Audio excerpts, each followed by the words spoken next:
till I reach the top somehow. I'll keep moving.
Yes, my Straight Talk family, you hear that theme song and you know it is time for me to say greetings to the entire world. It's time for me to reach and communicate with you wherever you are on planet Earth, because we on the World Wide Web. My Straight Dog family, we are on the World Wide Web, and we, as I said, we can communicate with you all over the globe. But first of all, let's say good night to St. Kitts and Nevis, a very pleasant night, I should say, to St. Kitts and Nevis, and good night to the entire Caribbean region, to my Straight Dog family in the Kittitian division and Caribbean diaspora. I can say good night. I can say good morning, and I can also say good afternoon, because one of such greetings will be applicable to the region in which you find yourselves. Because some of you are in Asia, there are some of you in Europe, there are some of you in Africa, and there are a whole lot of you all over North America. So let's say greetings again to the world. And we normally get first timers, because many of you continue to share the link, and I am eternally grateful for that. Let's continue to share that link. Share it even as we speak, and assure that your friend, your neighbor, your mother, your sister, your brother, logged on to Straight Talk. And for the first timers, Straight Talk is a public service program that facilitates and promotes free expression on all issues of national, regional, and international interests, be they legal, be they environmental, be they technological, social, economic, and or political issues. We provide an opportunity for you to express yourselves freely. On this program, we try to raise the level of national, regional, and international discourse. We try to raise the level of national,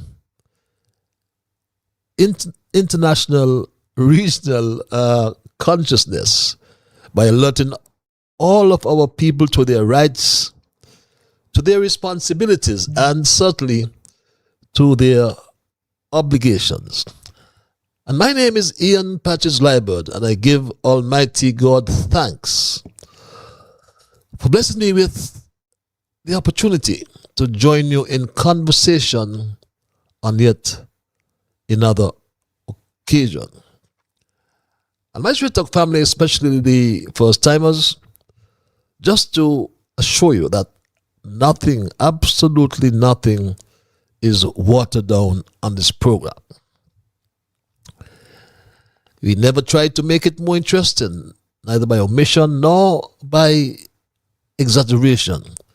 Straight Talk is not about sensationalism. We're not about creating excitement, especially if that has to come at the expense of accuracy, because we lean on the facts. As a matter of fact, we always promote what I call the unvarnished truth, the plain truth. And sometimes it hurts. That's the way it's got to be. But we are not going to compromise the truth, especially when it comes to governance, when it comes to transparency, when it comes to accountability. Wherever you are in this world. Because my Straight Talk family, this program joins us together with people across our federation.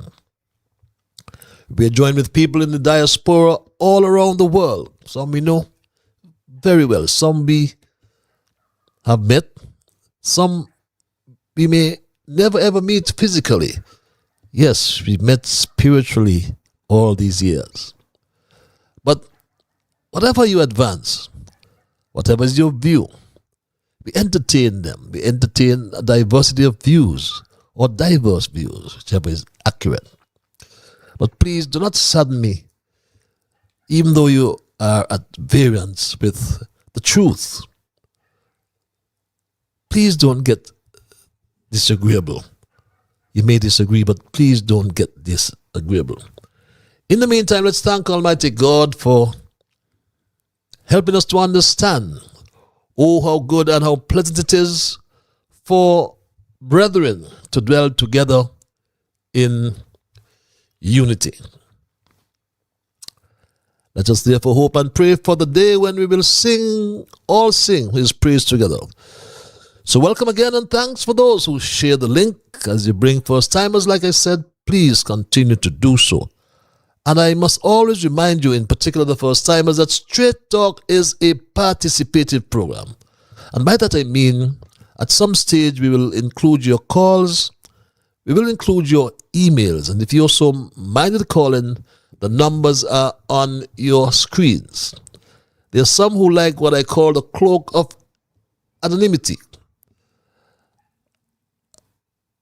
And by that I mean you don't want to be heard.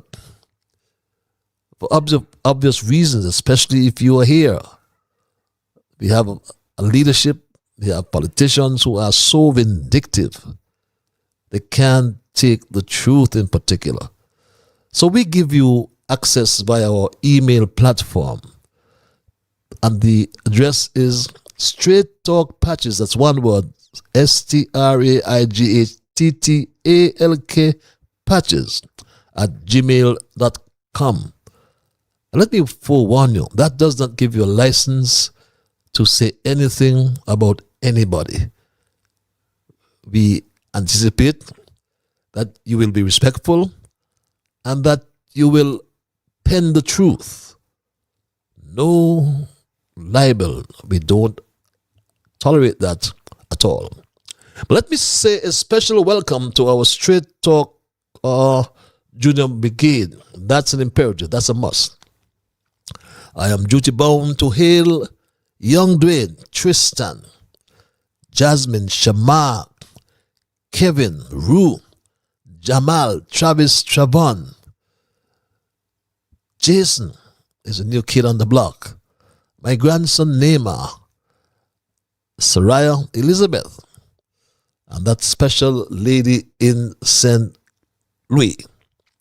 We normally start with our observations in review. That's when we present or we highlight current issues, we do some reflection, we ask a few questions, we provide updates, clarifications, and establish what we have learned as a people, because it's a learning process. It's all about learning something. And after our observations in review, we will move into our thesis for tonight, which I have titled The Sacred Cows of St. Kitts and Nevis versus Reality. Yes, sacred cows of St. Kitts and Nevis versus reality, macroeconomic reality to be accurate. And my first observation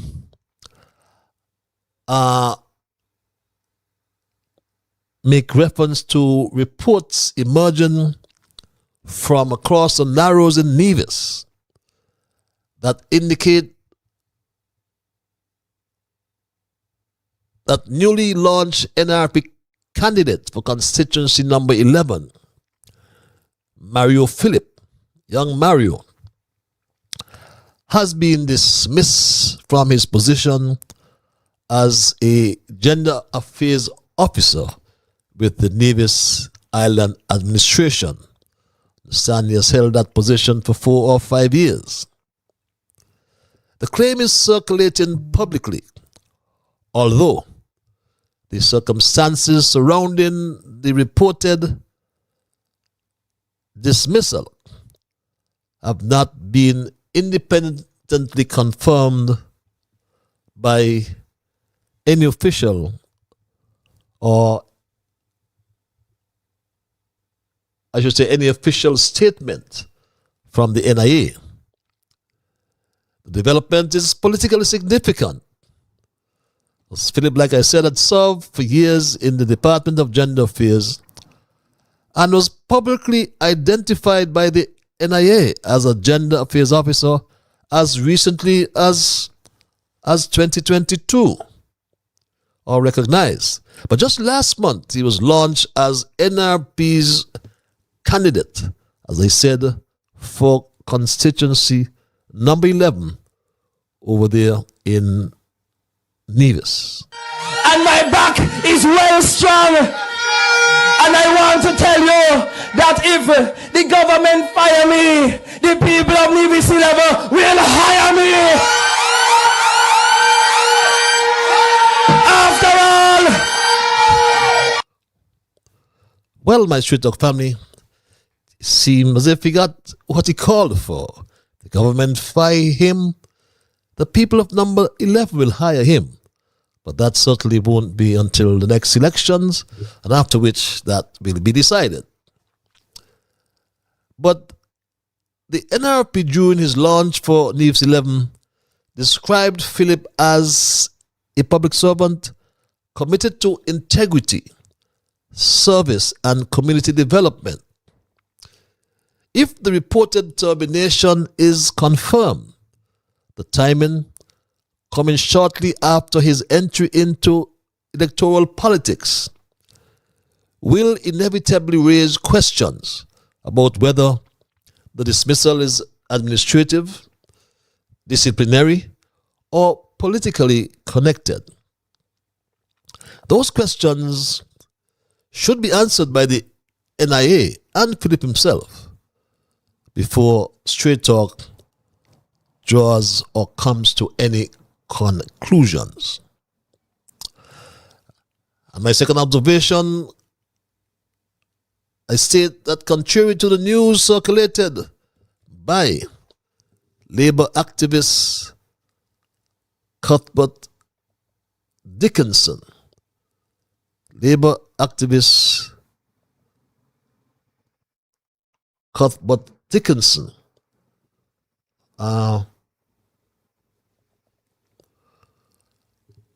former Prime Minister Dr. Timothy Harris was,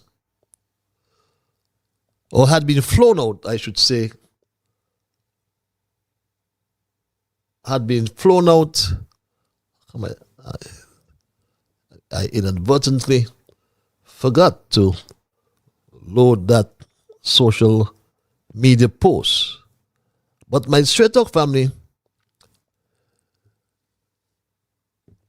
making the rounds was this social media post by Labour activist Cuthbert Dickinson, beg your pardon, that former Prime Minister Harris had been flown out of St. Kitts for medical attention. But Straight Talk has confirmed that Dr. Harris is at home in St. Kitts and is doing well. But we can't help but note that Timothy Harris has been the subject of all kinds of political attacks over the years. And more recently, it has been stepped up by the opposition. Yet, in spite of that, Harris continues to command significant popularity and support as the political leader of the People's Labour Party. And the latest report is another reminder that in politics, people get very low. Rumors can travel very fast, but the truth eventually catches up. But now, as I said, Timothy Harris remains at home, is well, and very much a figure of interest on the political landscape of St. Kitts and Nevis, especially when the Jew Labour administration is performing so poorly. And many recall the performance of the Team Unity administration under Dr. Harris. And one commentator, Coach Peter Adrian, described Harris in this way, my Straight Talk family. But we cannot forget, and the fact cannot change whether you like a man or you like a person or not. And the fact cannot change that Dr. Harris demonstrated his leadership skill in managing the COVID-19 pandemic. I have said it before. Some people don't like to hear it, but I'm not saying what people like to hear. I'm saying what is facts. That Dr. Harris demonstrated his leadership in managing the COVID-19 pandemic, and he kept us alive. That's why I am here to speak in that sacred studio. He provided safety nets. And not only that, he provided stimulus packages unmatched in the Caribbean region. We can't forget that because he's out of power. No, or because you don't like him. More than that, he did not simply keep a modicum of the economy. That is what you were supposed to do when the economies were closed under cover. You're supposed to keep a modicum of the economy so that when business reopened, you would have at least a basic structure in place. He didn't only keep a modicum of the economy until the country was reopened for business. He grew the restricted economy through government spending and urban renewal. And you have to give them a lot of credit for that. Even under that pressure, Dr. Harris was able to generate fiscal surpluses and accumulated significant savings in the commercial banking system. So what you hate the man for? Even if you like him and you hate him, that cannot change the fact. And I'm not saying that because I love Timothy and I'm campaigning for him. I love him as a person. Of course, I'm a Christian. I love everybody as a person. But the fact is, the man delivered. And he delivered under very difficult circumstances. You can't take that away from him. And yes, it's hard to see otherwise than concur with Coach Peter Adrian that Timothy Harris delivered during his 7 years as leader of the country. But those are the facts. And Straight Talk can not do otherwise but provide the truth. But those are my observations in review for tonight. And I move right into my thesis, which I have titled, as mentioned earlier, The Sacred Cows of St. Kitts and Nevis versus Reality. And my Straight Talk family, when I speak of a sacred cow, I am making reference to, what must I say, a government policy, a program, or a belief that is protected from criticism, questioning, or protected from budget cuts, are some of the examples that come to mind. And mindful of the fact that politicians treat these sacred cows as untouchables because opposing them may cause major political backlash.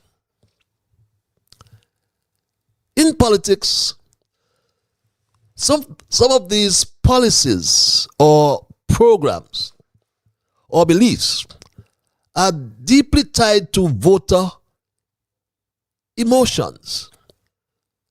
They are deeply tied to financial survival or cultural identity.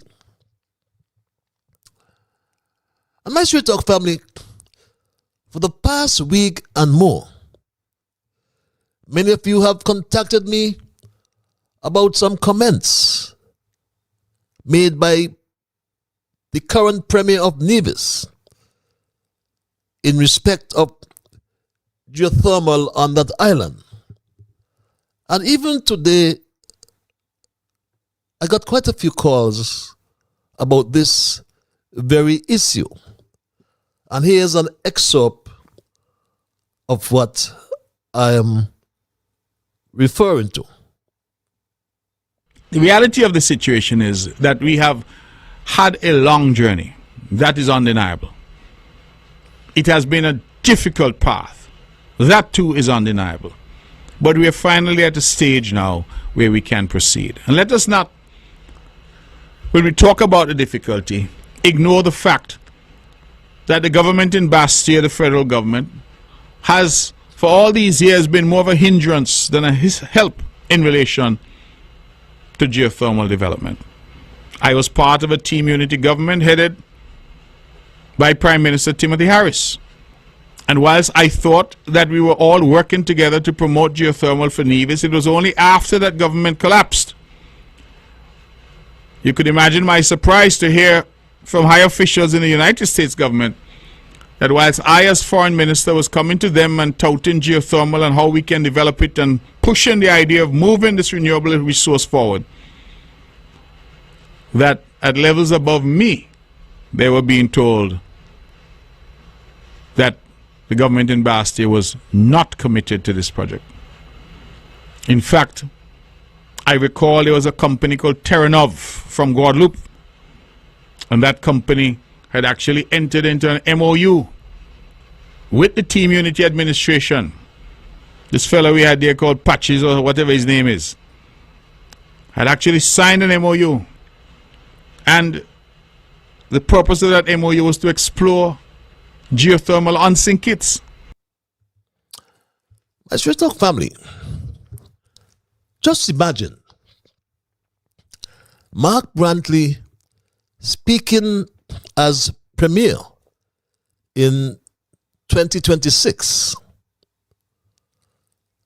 said that the government in Bastille, the federal government, has for all these years been more of a hindrance than a help in relation to geothermal development on Nevis. I was part of a Team Unity government headed by Prime Minister Timothy Harris, he said. And whilst he thought we were all working together to promote geothermal for Nevis, it was only after that government collapsed. But let's correct him. After he orchestrated the collapse of that government, he was told by high officials in the United States that the government in Bastille was not committed to this project. That's what Mark is peddling today. But my Straight Talk family, I've always said to you that my grandmother told me as a young boy that a liar has no memory. And that is so true, because speaking as a Team Unity cabinet member, Mark Brantley confessed that the federal government in fact supported geothermal. And this is what he said.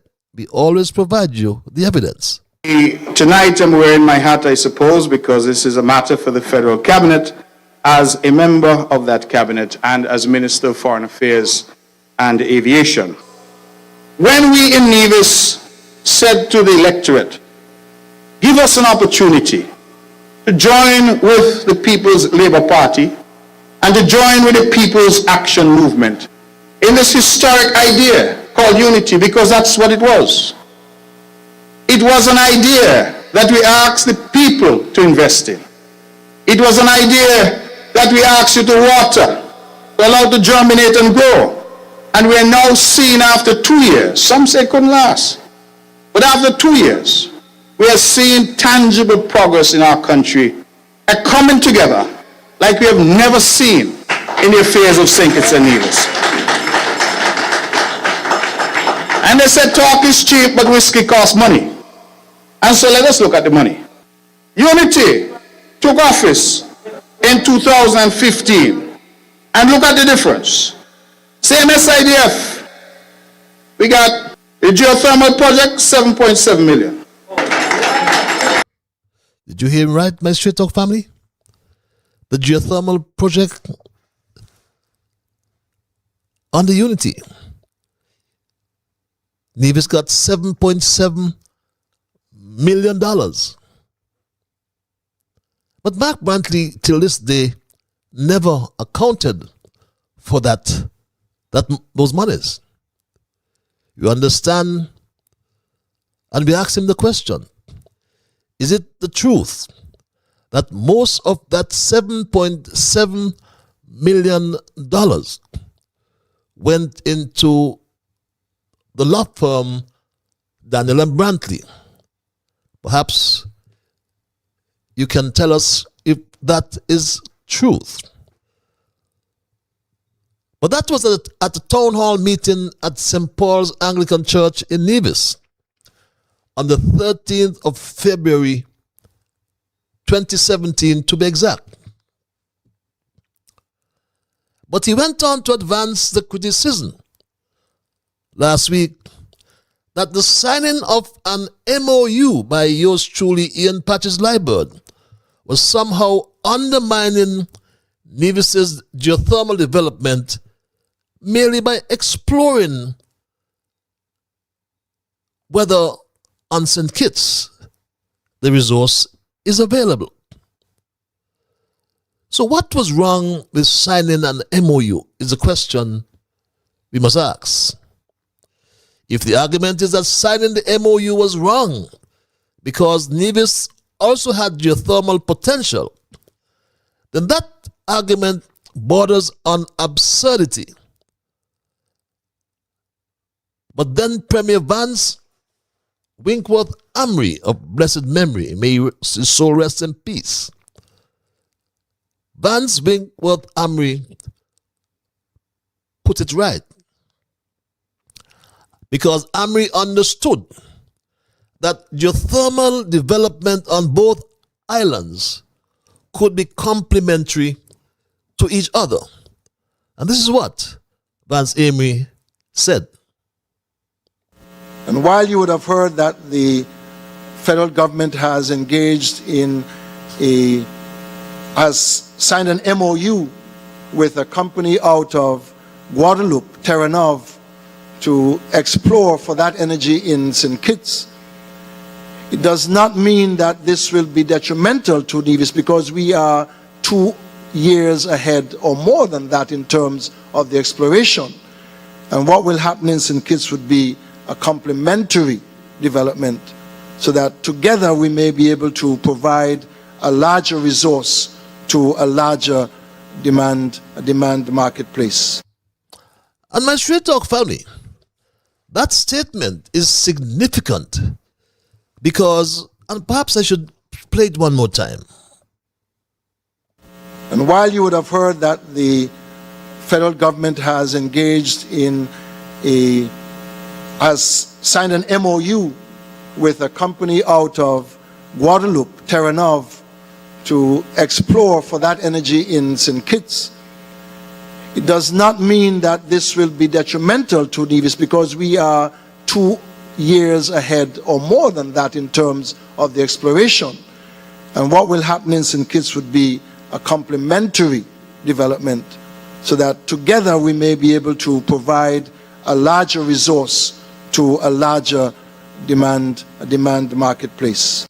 And that statement, as I was about to say, is significant because Amry was Premier of Nevis at the time and had been a long-standing advocate for development of geothermal on Nevis. And take careful note, my Straight Talk family.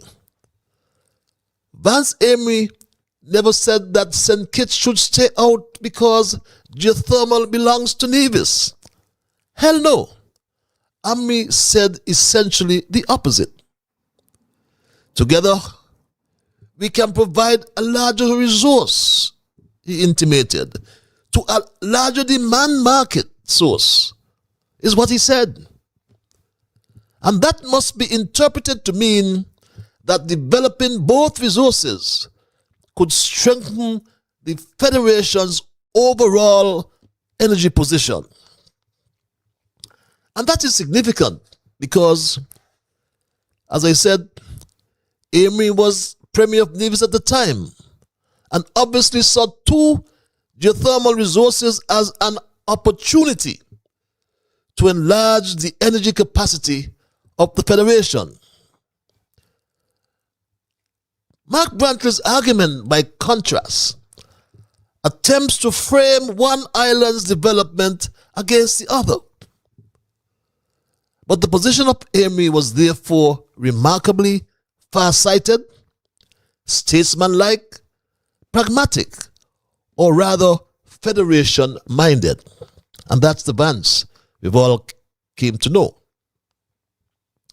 And there is a powerful contrast here, in that the man who was Premier of Nevis and championed Nevis geothermal understood that St. Kitts geothermal was not a threat to Nevis.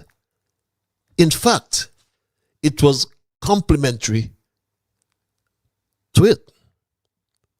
But Vance Winkworth Amry is gone.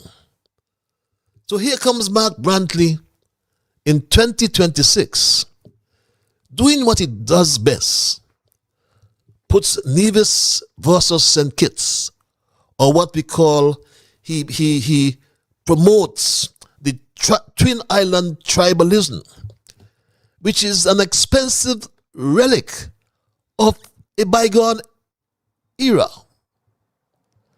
And we must say it like it is. It is insular thinking.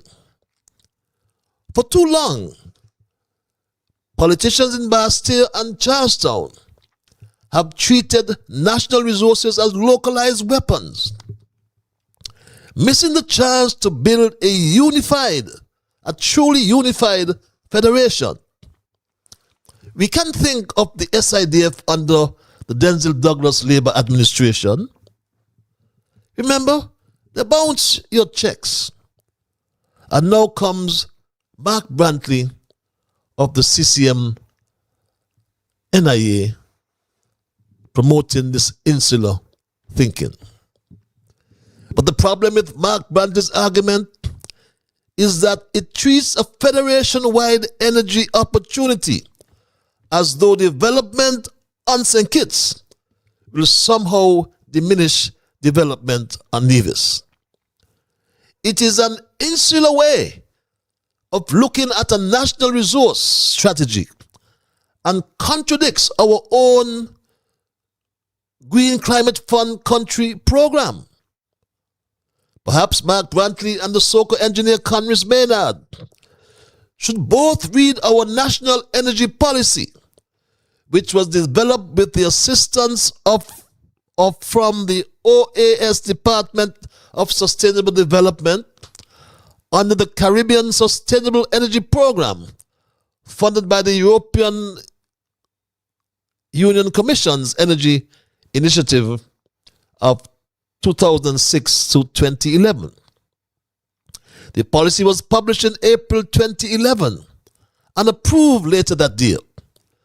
So it has been roughly 15 long years, my Straight Dog family, since St. Kitts and Nevis adopted its national energy policy, developed with support from the European Union.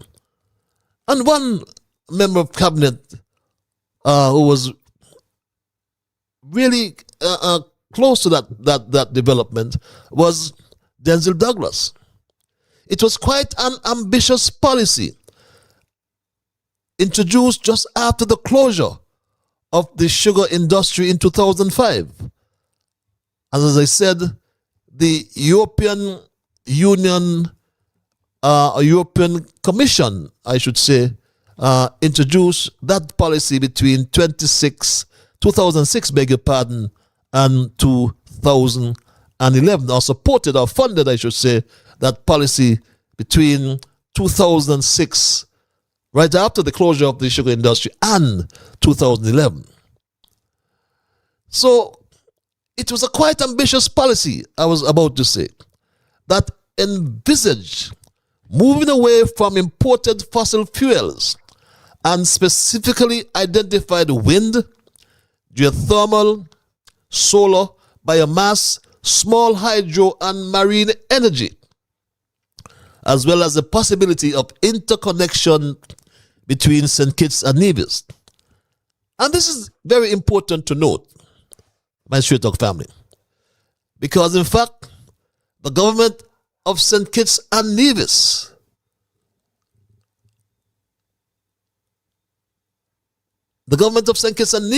I should say, own global GCF country program is very pellucid, my Straight Dog family. Very, very clear. And this is an excerpt from the said program. As you can see, my Straight Dog family, this is the Green Climate Fund program for St. Kitts and Nevis. And this report dated November 2022. And you can glean from your screens in relation to energy. Look at that second paragraph, and I've underlined for your ease of reference. It identified a target of 15 megawatts of additional geothermal capacity in St. Kitts and 10 megawatts in Nevis, while also stating that the Green Climate Fund resources could support geothermal, solar, and wind development and inter-island grid infrastructure. It's there on your screens, my Straight Talk family. This is the report submitted to the Green Climate Fund. But today, St. Kitts and Nevis cannot afford, my Straight Talk family, we cannot afford to let all political sacred cows stall our future. We cannot. True progress requires breaking down these outdated barriers and admitting a simple truth, my Straight Talk family. Admitting a simple truth. Our economic survival depends on a single shared reality. My Straight Talk family, the primary sacred cows in Kittitian and Nevision politics, programs, policies, or institutions that politicians really dare to cut or heavily criticize include CBI revenues, extensive local subsidies, and fierce island isolationism, I call it.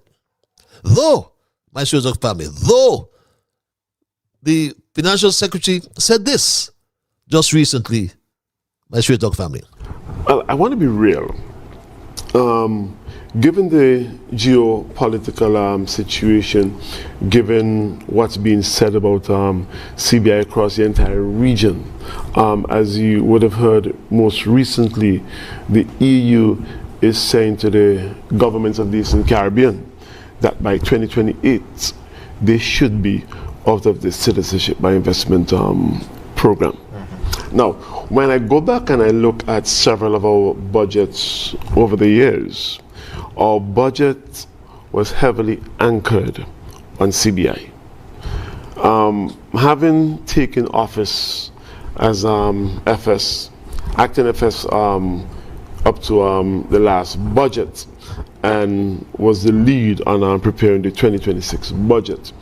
The previous year budget in particular, about 49% of the budget, the revenue side of the budget, was based on CBI. And I would have said to the Honorable Cabinet, look, we cannot be anchoring the budget on something we have no direct control over. And so for the 2026 budget, we moved from 49% down to 28%. And so while we are behind in terms of CBI revenue performance to date, the economy continues to float and operate well, all because we have not anchored government ability to operate solely on CBI. And my Straight Talk family,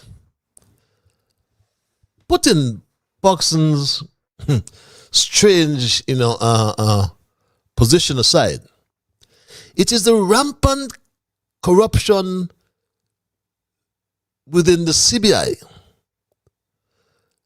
which is believed to be in the billions of US dollars.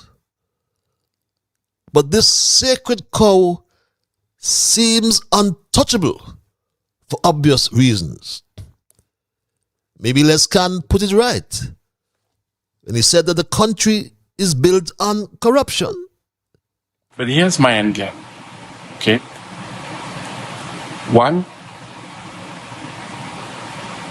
we simply cannot attract major American investors to make major investment in this country if the corruption doesn't stop.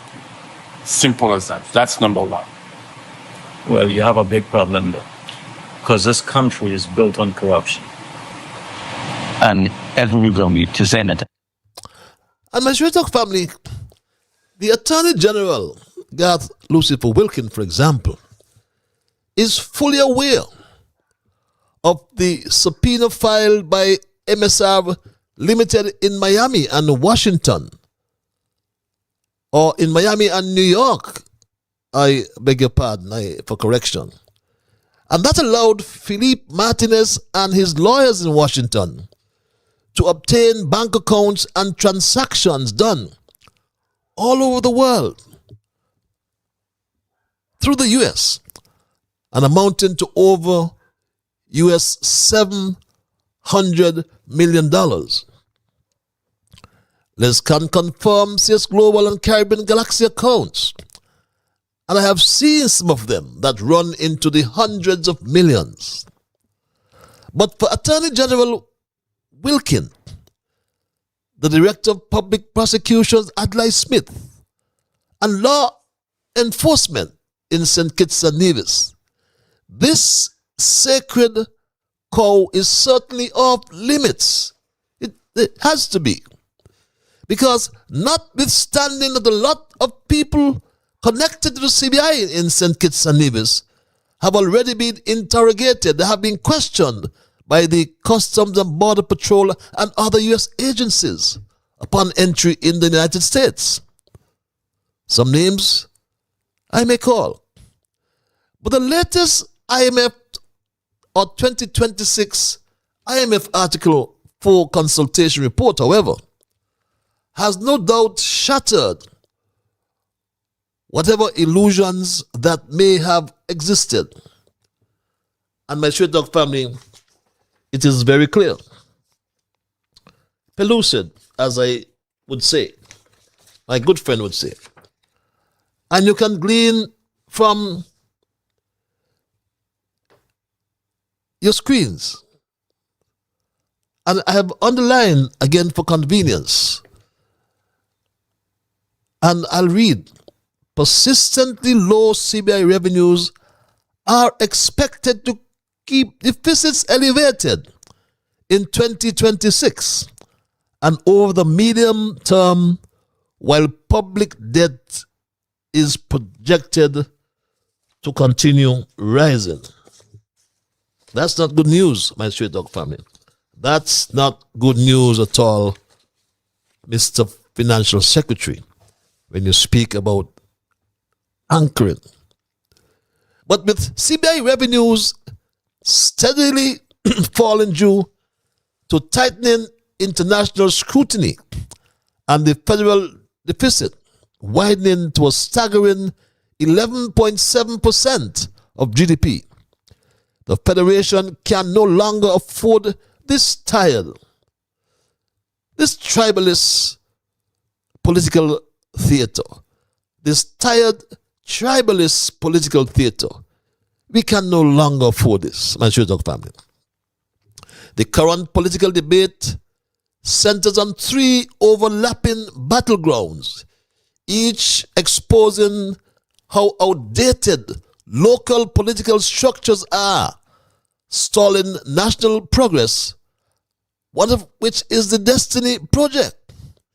This US billion-dollar destiny, a massive sustainable luxury community proposed under Nevis' Special Sustainability Zones Act, perfectly highlights the friction between federal law and local autonomy, and that should be under the St. Kitts Nevis' Special Sustainability Zones SSZ Act. And that perfectly highlights the friction between the federal law and local autonomy. But while political opponents weaponize regulatory delays as St. Kitts trying to suppress Nevis, my Straight Dog family, this is what we get to come familiar with. When in St. Kitts, the whole of Crystal Harbour went. And I never see no placard and I never see no protest. Right? That is the concern that I have, that there's a level of hypocrisy, I'm going to call it what it is. And there's a feeling in some quarters, and I will say it because it is true, that Nevis must stay to the back of the bus. But not while Mark Brandt is the Premier of Nevis. not while I'm here, because I don't belong in the back of no bus, and nobody in Nevis belongs in the back of the bus. We're equal citizens in this country, imbued with equal rights, like every other citizen, and the island must have the right to develop. And that, I must say, my straight talk family, it's true. The islanders have the right to develop. But the reality is that Nevis has been operating on an outdated economic model for years, my straight talk family, years, I may add. The Destiny Project, let me just report that the federal government would have written to us on the 30th of April, Ms. Budgeon, and would have indicated that the committee set up in St. Kitts had various concerns. In our opinion, the majority of those concerns had nothing to do with St. Kitts or the committee, because those concerns fell squarely within the constitutional authority of the Nevis Island Administration.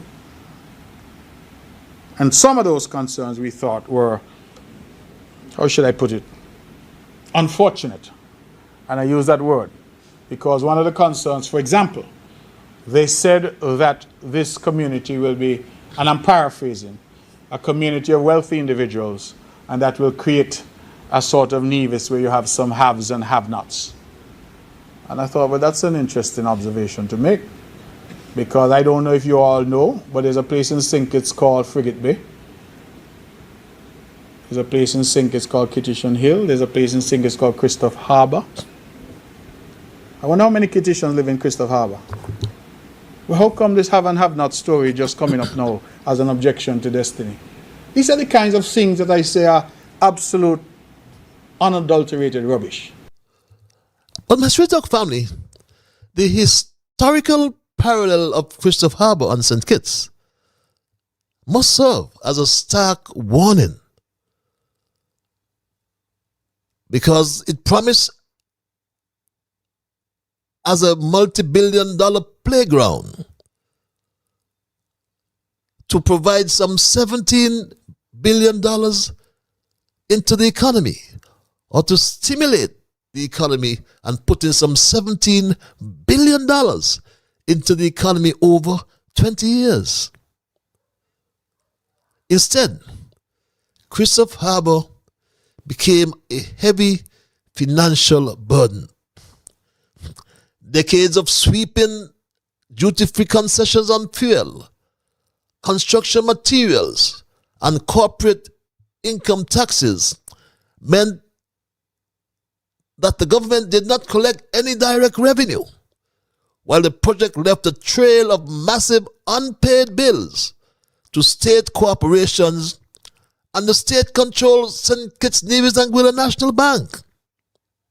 Recently, Drew negotiated the collection, according to him, of some EC $25 million after the sale of the marina at Christophe Harbour. Specifically, the sale has facilitated the payment of EC $4.5 million to Social Security Board, EC $2.4 million to SKELEC, EC $5.7 million to the Sugar Industry Diversification Fund, or SIDF, EC $2.8 million to the National Bank Trust, and EC $2.7 million directly to the National Bank.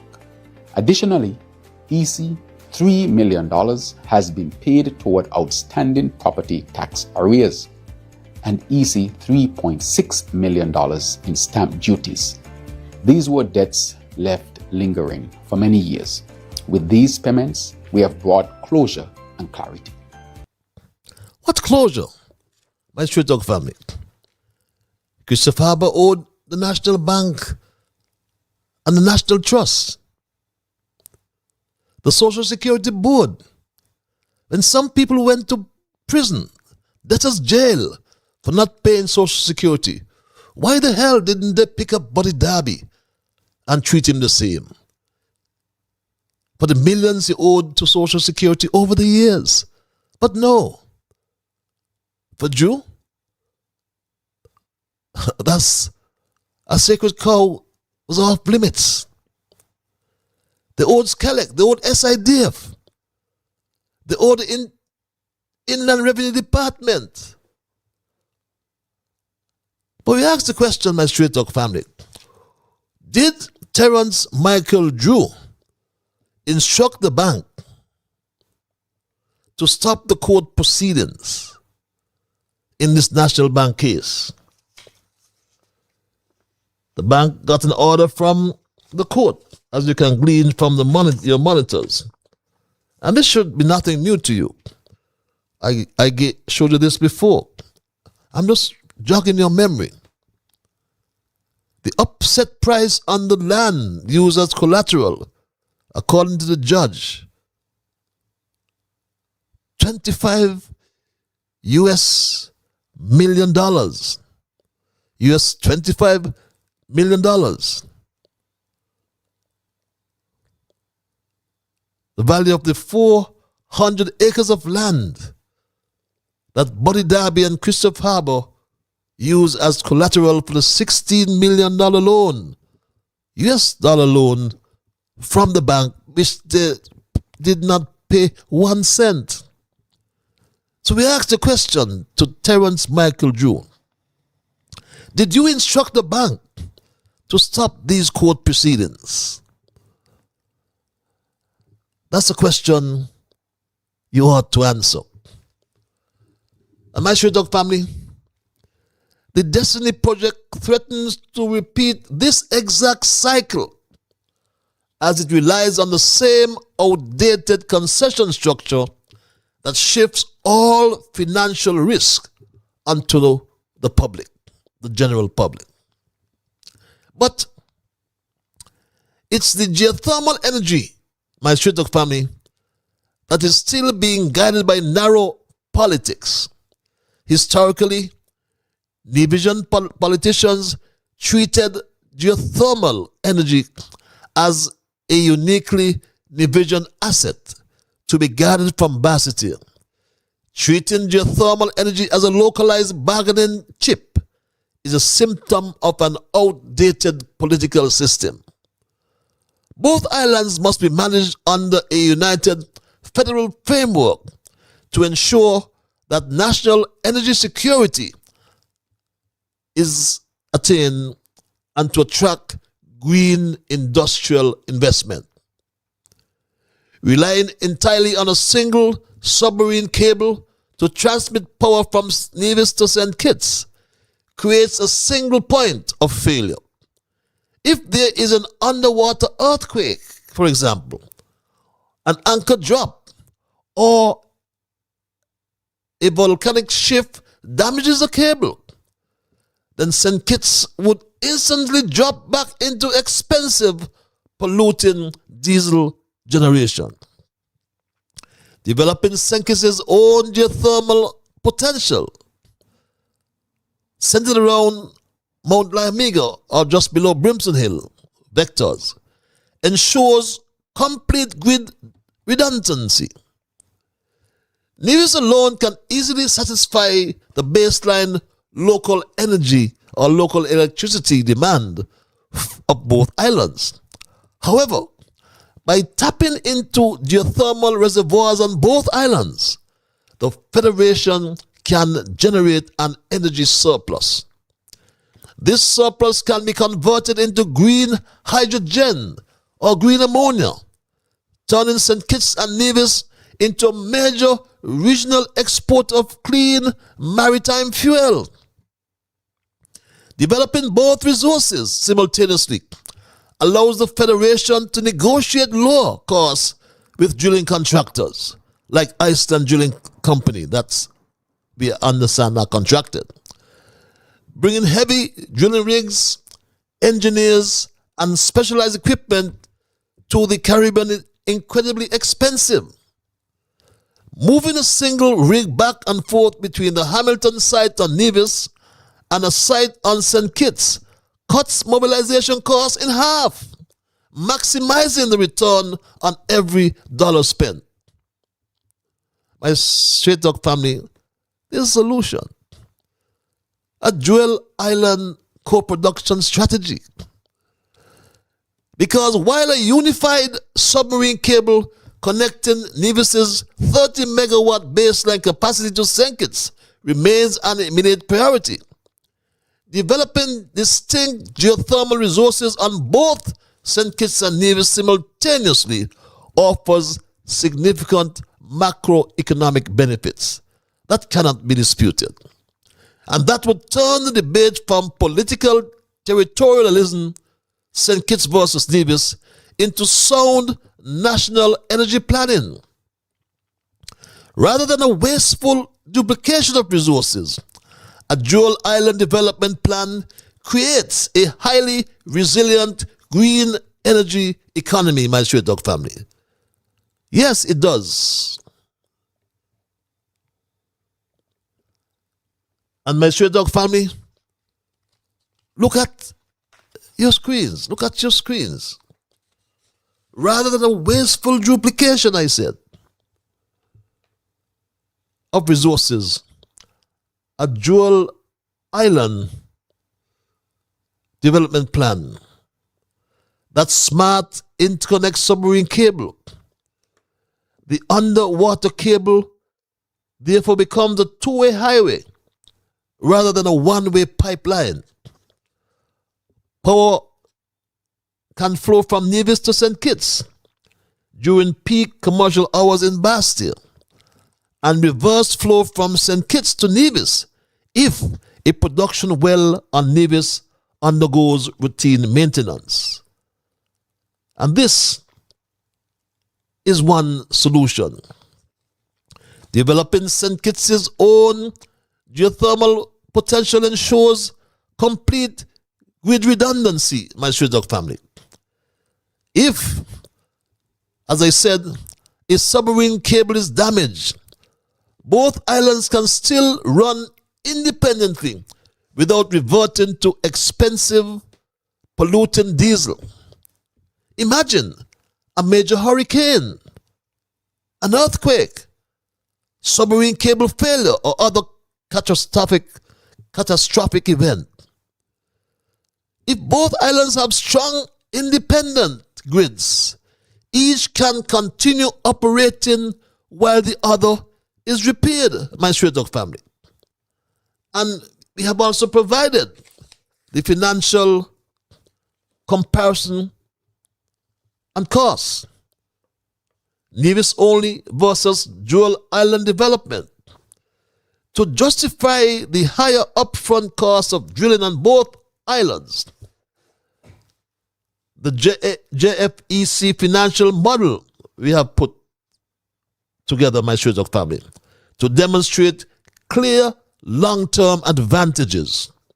And you can see the comparison based on a mature operational phase. On one hand, option 1, and you can glean option 2. Let's take them together. All of us together. When you look at the financial metrics, option 1 is Nevis only development, whereas option 2 provides a dual island balanced development.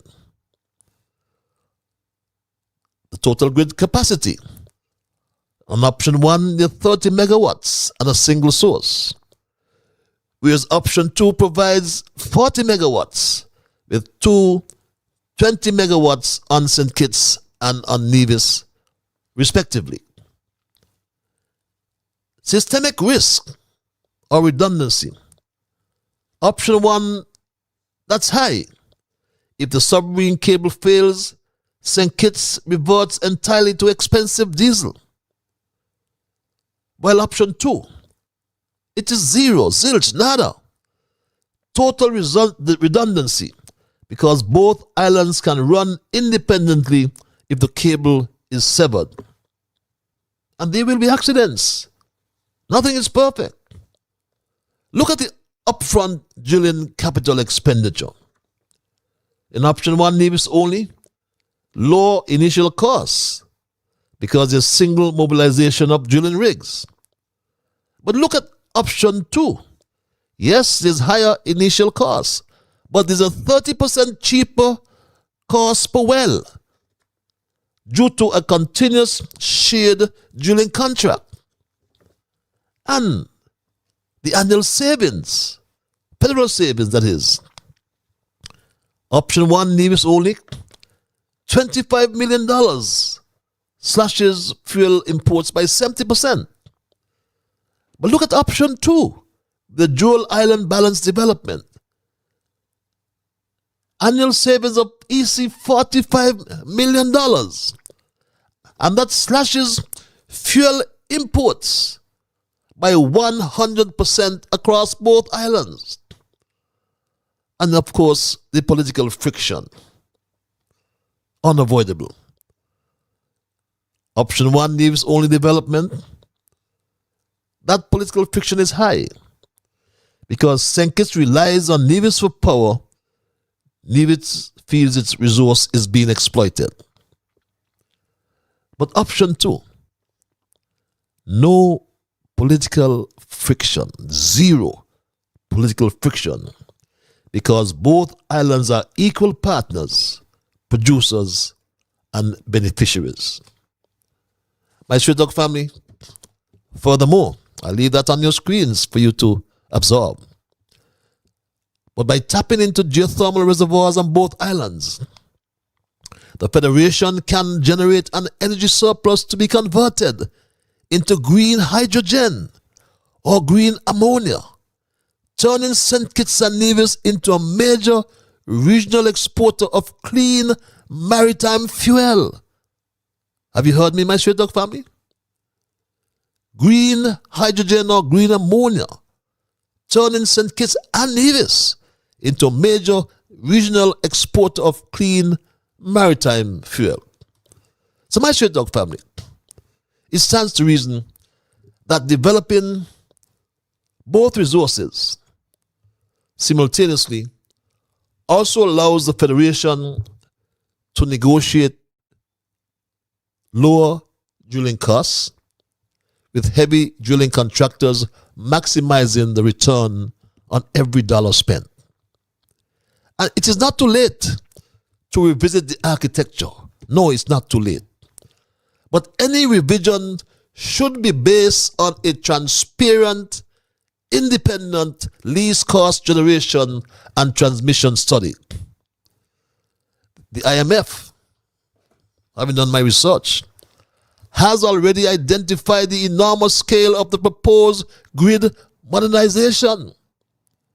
It said that fully exploiting geothermal and increasing renewable generation could require upgrading the two-island network from 10 kilowatts to 66 kilowatts, extending the grid for redundancy and burying high-voltage lines, with estimated investment potentially reaching US $200 to $500 million over 10 years, 1 decade.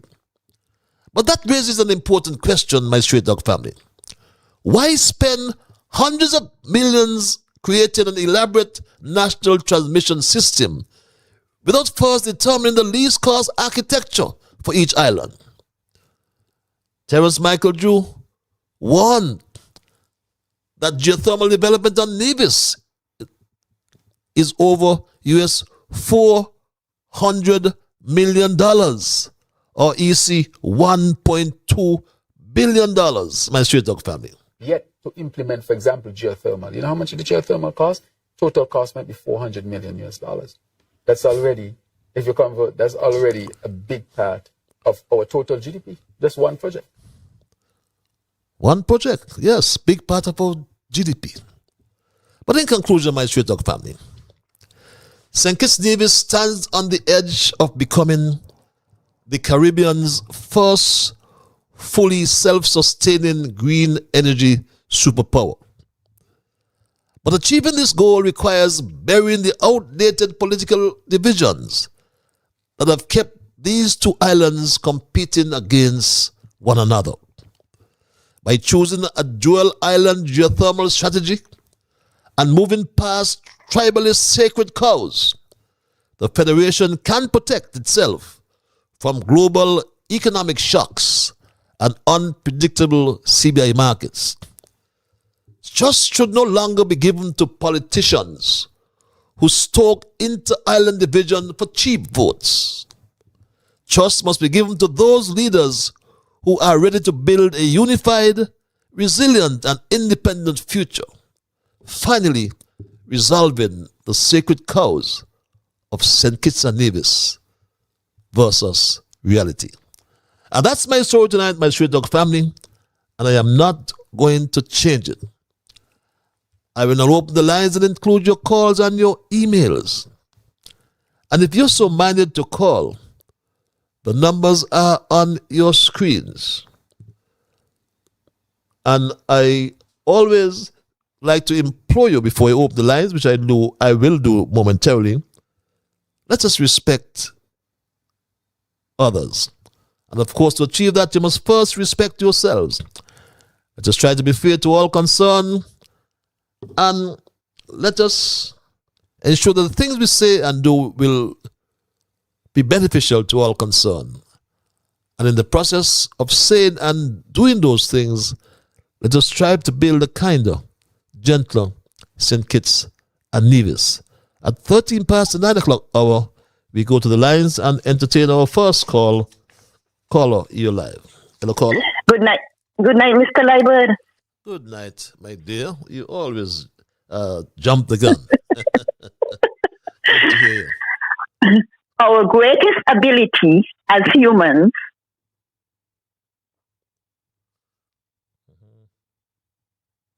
Yes, as humans. is not to change the world,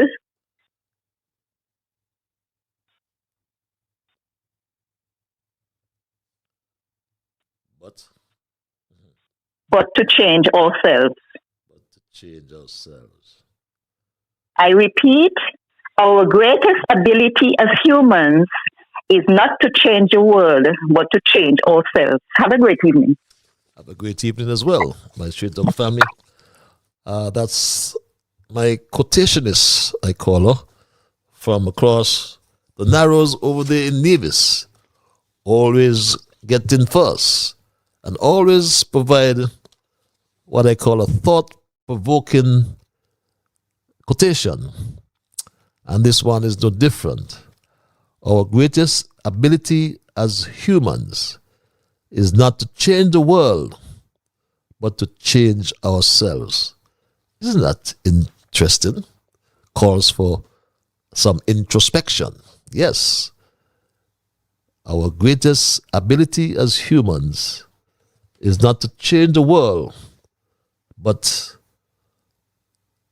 to change ourselves. Let's go back to the lines at 9:15. Caller, you're live. Hello, caller.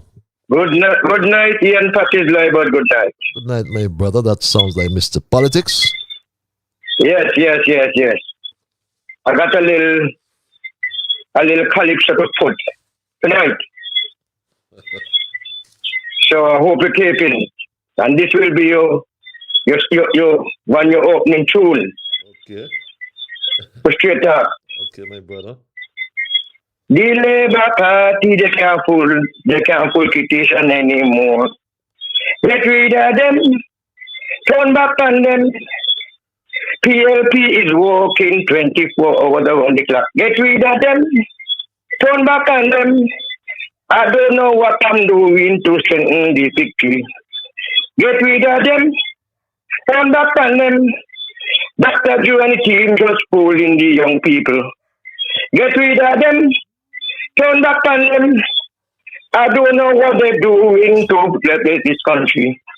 Get rid of them. Turn back on them. They get into government and stable economy. Get rid of them. Turn back on them. PLP is working all around the clock. Get rid of them. Turn back on them. I don't know what I'm doing to strengthen the victory. Get rid of them. Turn back on them. Dr. Drew and Labour fooling the young people. Get rid of them. Turn back on them. Yeah, Patrick, good night again. Good night, my brother. Good night, my brother. Man. I used to sing calypso in the community back in the 80s. You do? You did? Yeah, I used to go. Yeah, man, I used to go with a Okay. local thing down in the community center in Palmetto Point. Yeah, man, the Mighty Shackles. Okay, Mighty That's why I meant to Shackles. carry the Mighty Shackles, yeah. Yeah, man, yeah. I heard you singing at Starshiel's funeral. I mean, Oh, yeah, man. I love me calypso. Yeah, Patches, let me move on. Patches, I want to endorse the PLP party. I believe that the candidate working around the clock. And we got to do that. Because Patches, this deceitfulness and this lyingness we getting from these people who elect so they call Labour Party. For how much it is, 100 years now? They said it. And trying to fool people, trying to con people. Everything other than more young people. No coming close to election, I kind of think that's fine. To pack up the young people and the parents them brains with. But Patches, we said no. Patches, we said no. Parents are stop, look and listen. Because all these programs they bring in and things, when they get it, if you all elect them back in government, when they get back in, they're going to find out the next design has to be the poor people all the time. Fool all the time. And it's a legacy of them going on. They all want people to come hand out to them, hand out enslaved people. You understand? Nothing wrong as government going down trying to help young people and do things for young people. Patches, if our debate program was doing what it's supposed to do under the 20 years of Dr. Douglas' administration to the poor people of this country, they will not talk about the time we come and talk about they don't give young people book and the young people that and the young people time and the young people the other. Parents could afford to help the children and send the children them to college because they don't got money, they don't get help. You understand? But when money went in foreign investors and all our money, look at what the project. People open up our eye. Patch is not going to come back. If I get back. When somebody's got a chance, I got some more things to say. Good night. thank you very much for your calypso, my brother, and mighty Shackers. But let's go back to the lines and thank this caller for holding caller your live. Hello, caller. Thank you. Good night, Brother Patches. Yes, good night, my brother. And good night to all the listeners in the diaspora and the rest of the world, wherever you find yourselves. Patches, I have to say this, and this is in respect to the Destiny project that forecasts for Nevis. To the people of Nevis, the man by the name of Oliver Jensen. Remember, if you will read your history, this man is a descendant of King Leopold of Belgium, the ruler part in Africa. I stand for correction, which is the Congo. And remember the deaths of all these people during his ruling time. Descendant of King Leopold is coming to the Federation of St. Kitts and Nevis. Do we want to meet the fate of the Congo region due to their plans? And do we really know what their plan is? Remember, this is the Western Hemisphere. And any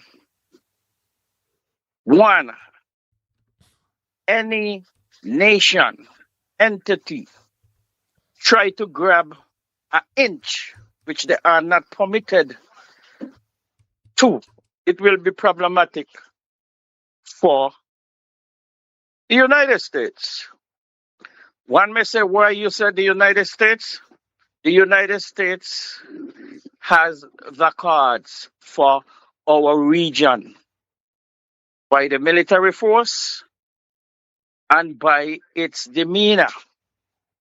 So why we will cause interference in our region? Our region is peaceful. Our region is not like North Korea, Russia, the Middle East. We are peaceful in this region. And let me reiterate, remember King Leopold. Can I ask you a question? Can I ask you a question? Yes, sir. Where you source that information that he's the descendant of King Leopold? I mean, read it up. There you are, but tell me cite your source so I can confirm that. Because it has stated over and over. Where? Just tell me where you cite. I enjoy researching. So if you can tell me, he's from. Okay, let me put it this way. He's from Belgium. King Leopold was the ruler of Belgium. So you're from Saint Kitts. He ruled Congo. You're from Saint Kitts. They murdered a lot of Africans. Yeah, but you're from Saint Kitts. So Douglas is your family? Is your descendant? No. So how I am not a Douglas. So how you make I am a welcome and I'm a manners. Yeah, but you make a kind of connection there. That's a leap. You leap there, right? Because I really can't. I have to delete that. Let's not debate that, right? You have not. I listen to your program. Yes. And all your advocacy, we tends to go with that lead because we trust you. Yeah, but I never said that he's a descendant of King Leopold. But all the information we got is not just from you, unless Straight Talk does not verify. But you would have never got that information from me, right? Because no, I did not get that information from you. Yes, I think I recall mentioning that. I believe he's married to a Zilinjo, the Balkany, whose mother is Princess Gabriel, but the daughter of King Umberto of Italy, right? And nothing to do with the King. And Queen Marie Jose was the sister of King Leopold. But I really can't confirm that. So I'll delete that for the program tonight until you can provide that source. When we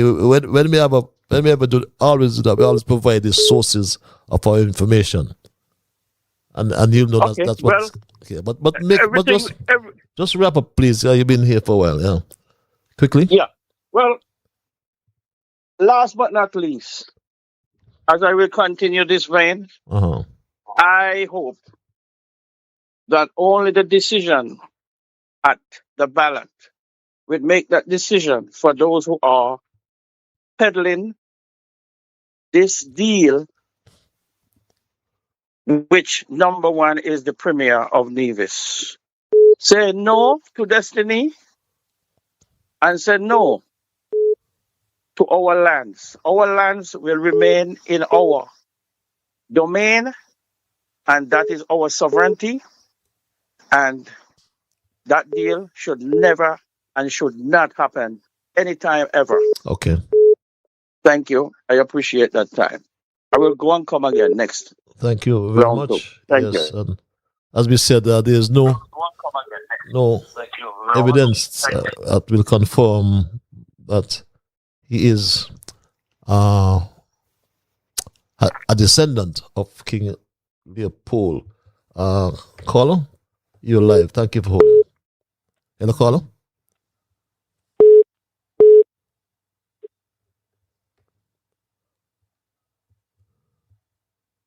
Are you there, caller? Yes, I am. Could you hear me? Yes, Yes, you're live. Yes, it's okay. This is Reg Francis. I'm calling in. Reg, the great Reg Francis? No, simple Reg. Good evening. Good evening, sir. Good evening to you and to all. Yes, a little off topic, but really relating to the topic of your last show on Thursday. I would have sent you some documents where evidence of some inaccuracies were expressed by the Permanent Secretary and the Minister of Sustainable Development came on In Focus show a few weeks ago. I've been very restrained and very measured in my response. But I'm not sure if she has dementia or if they or what's the reasoning for their actions. The main thing is they came on the show and said that I need to pay my lease. St. Kitts Works has been known to purchase the land at New Guinea. We had a purchase agreement in 2021. The Permanent Secretary wrote me on the 23rd of February, rescinding my sale agreement, basically taking away the right for me to buy the land. In her show, she spoke that she's setting the rules, basically, words to that effect, and that I'm not going to be able to buy the land, but I'm going to have to lease the land. Up to this moment, me calling in right now, I have not received a copy of a lease. I have not seen a draft of a lease. I have not signed a lease. The impression she gave that I had a lease and I was not paying that lease, that was very bad.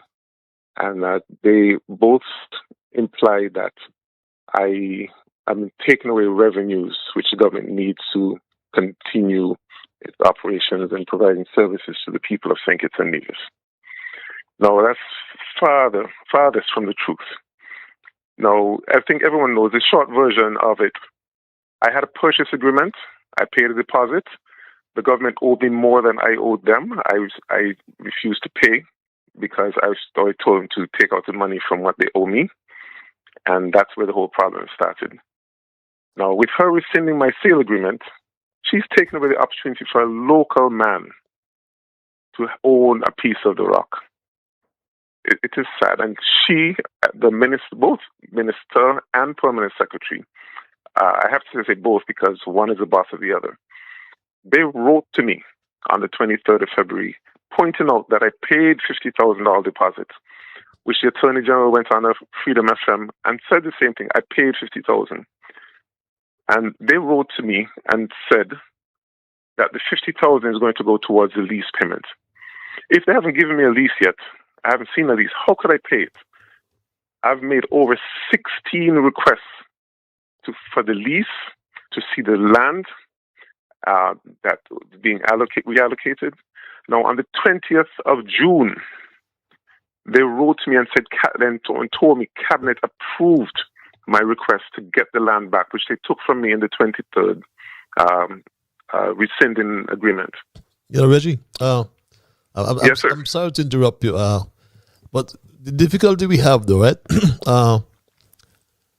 is that many of our viewers and our listeners would hear your side of the story, but may not have heard the side of the story advanced by the minister and the permanent secretary. So there's a gap here, right? When you call, yep. And I don't want to stifle your dialogue. I don't want to. I understand the issue with this land. That is it, New Guinea, right? That's correct. For some time, but I knew at some last week, when I heard you last week, someone called the program Austin Coker and said that you had encroached on his land that he's paying for. And so I thought you were going there. While I'm not trying to stifle dialogue, but many of us, yes, you sent me some documentation, which I haven't read, but many of our viewers really have not heard the side of the minister and the permanent secretary. But you know, if you address the many would have heard as well about the possibility of your project going to some Nigerians. But I just wanted to make that point clear so that you could understand that many would be lost with what some things you're saying. Without trying to set dialogue. Mr. Austin Coker called last week. Yes, I listened to that. Mm-hmm. He mentioned that the Sustainable Well, I don't want to say what he said because I can't. He say said exactly, they but allocated land it's to my him. impression. Yeah, allocated land Right. to him, which he's paying for, and which you are now occupying. Right. Right. So this land that he's talking about, I had a purchase agreement for it in 2021. Okay. He recently, while I was on it, they gave him that land which I was on, which the Attorney General went on the radio and said I was on, and they gave it to him for him to use. I got a letter from them the 23rd of February, and they told me to move off the land. I proceeded to move off the land because they told me to move. And that's when the whole problem started, because having to move off the land, it made me have a shortage of land to provide my services, which I've been providing for 20-something years. I actually moved when they told me to move. But the 20th of June, they wrote to me and told me Cabinet approved of me getting the land back. Okay. And she went on a TV program and said horizontal. I subsequently got a copy of the survey, which the Sustainable did. And when the Sustainable did that survey, they put my company name on the bottom. Okay. Sink or Smooth for the land. So because of that, I was able to go back on the land and continue the services which I provided on that same land for the last 5 years. Austin Coke has not moved on to the land. Okay. I moved off when they told me to move off. So you're back on the land? But I'm back on the land, yes, because they told me. What about this port? What about this Nigerian issue with this Nigerian port? Did you have discussions with the minister or any particular this lady from Africa? Yes. I had discussions with the minister, Samad. I had the minister for number 4. I had discussions with him. He introduced me to a lady and individuals from Afram Bank. I presented he asked me to present my business and asked if I needed assistance. I told him I didn't need assistance, but I presented my business. They started having discussion with me. They got copies of my environmental impact study, my business plan, and that kind of stuff. Well, I figured if I didn't share it with him, he has contacts. He will get it from Sustainable. So I communicated and I assisted because they wanted to promote St. Kitts as opportunities, and they wanted a marine project.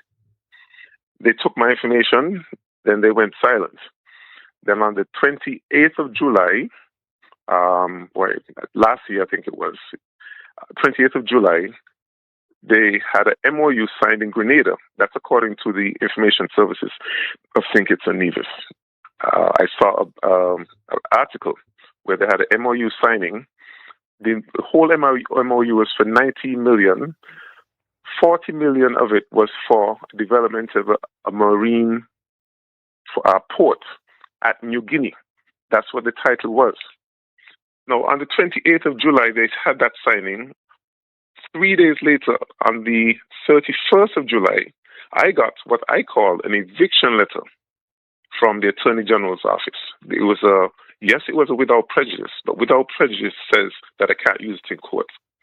But the letter told me if I did not drop my case against the government, I will be evicted from the land. What's the situation with that? What's the situation? You have dropped your case? I have not dropped my case, but the Attorney General put a stay on my case. Okay. Now, remember, it gets more complicated because he was my lawyer. So he knows that I do not have the money for international arbitration. I tried local arbitration and local courts, but he put a stay because the contract calls for that. So that matter is stayed in court. But in the meantime, I'm complying with Sustainable. They told me to move. Because they told me to move, I had a shortage of space. Now, like a good businessman, every year I plan business ahead. So in the slow season, a taxi driver will tell you, in the slow season, you got to run taxi as much as you could. You might have 3 jobs a day. But Reggie, I know you're a man never out of words, right? And we actually digressing, but I didn't want to stifle dialogue, but I can avail a program or some time for you, and we can plan that as you have your full discussion and talk about all the issues. If I can educate myself about issues, but yes, please, if you summarize, I'll be totally grateful. So, yeah. Oh. I'm trying not to politicize this, and everything in sync is politics. A few weeks ago, we had meetings. We came to an agreement, a settlement for them to lease me the land. I agreed to it. I published that a settlement was made. We're going to lease the land, but I already paid $50,000, which they said they're going to use that money for initial payments for the lease. Only to be surprised with this lies or inconsistencies being broadcast on the In Focus thing. I have it's defamatory. Legal things are there in place for them to retract their statement. That's all I want. Okay. But anyhow, I think Think It's Me works. We provide an essential service to Think It. We have always contributed to the society. I mean, the list goes on and on with things we have done. Even you, when you're a minister, you'd approach for us to work with you. I would work along with you. I'm trying not to go this back and forth with the media, but we have a settlement, but I have not been presented the leases yet. Okay. I'm still waiting for them to give me a lease. Okay, but I'll avail some time for you. We can arrange it so you can have a program if you wish. Have a program and entertain your calls as such, so we can get a sense of what's happening down there at New Guinea. Well, I invite you and I invite everyone. I'm actually going to have an open day, talking to the schools about it, for them to see what the marine sector is about. And we could talk about having a show. Okay. But we need to put St. Kitts forward. St. Kitts and Nevis is most important. Okay. Thank you very much. Thank you very much. Reg Francis there. I do apologize, my straight talk family. I know some of the things may have passed over your head in terms of what we were hearing. It's what apparently the minister and the permanent secretary would have said, but we'll have Reg come in the studio at some time and have his say. Caller, you live. Hello, caller. Good evening, Mr. Libert. Yes, Carl. Good evening. And good evening to the listeners home and abroad. Carl Brown here. Yeah, and I know you. I know your man never out of words as well. And me having a lot of calls, and my time is running, so I'm gonna give you 2 minutes. Can you use that? Yes. Thank you, Mr. Libert. Quickly.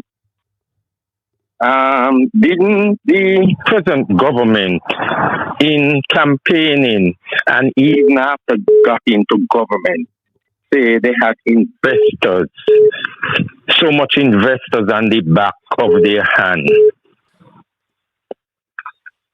What is happening to those investors? And we was told, I think,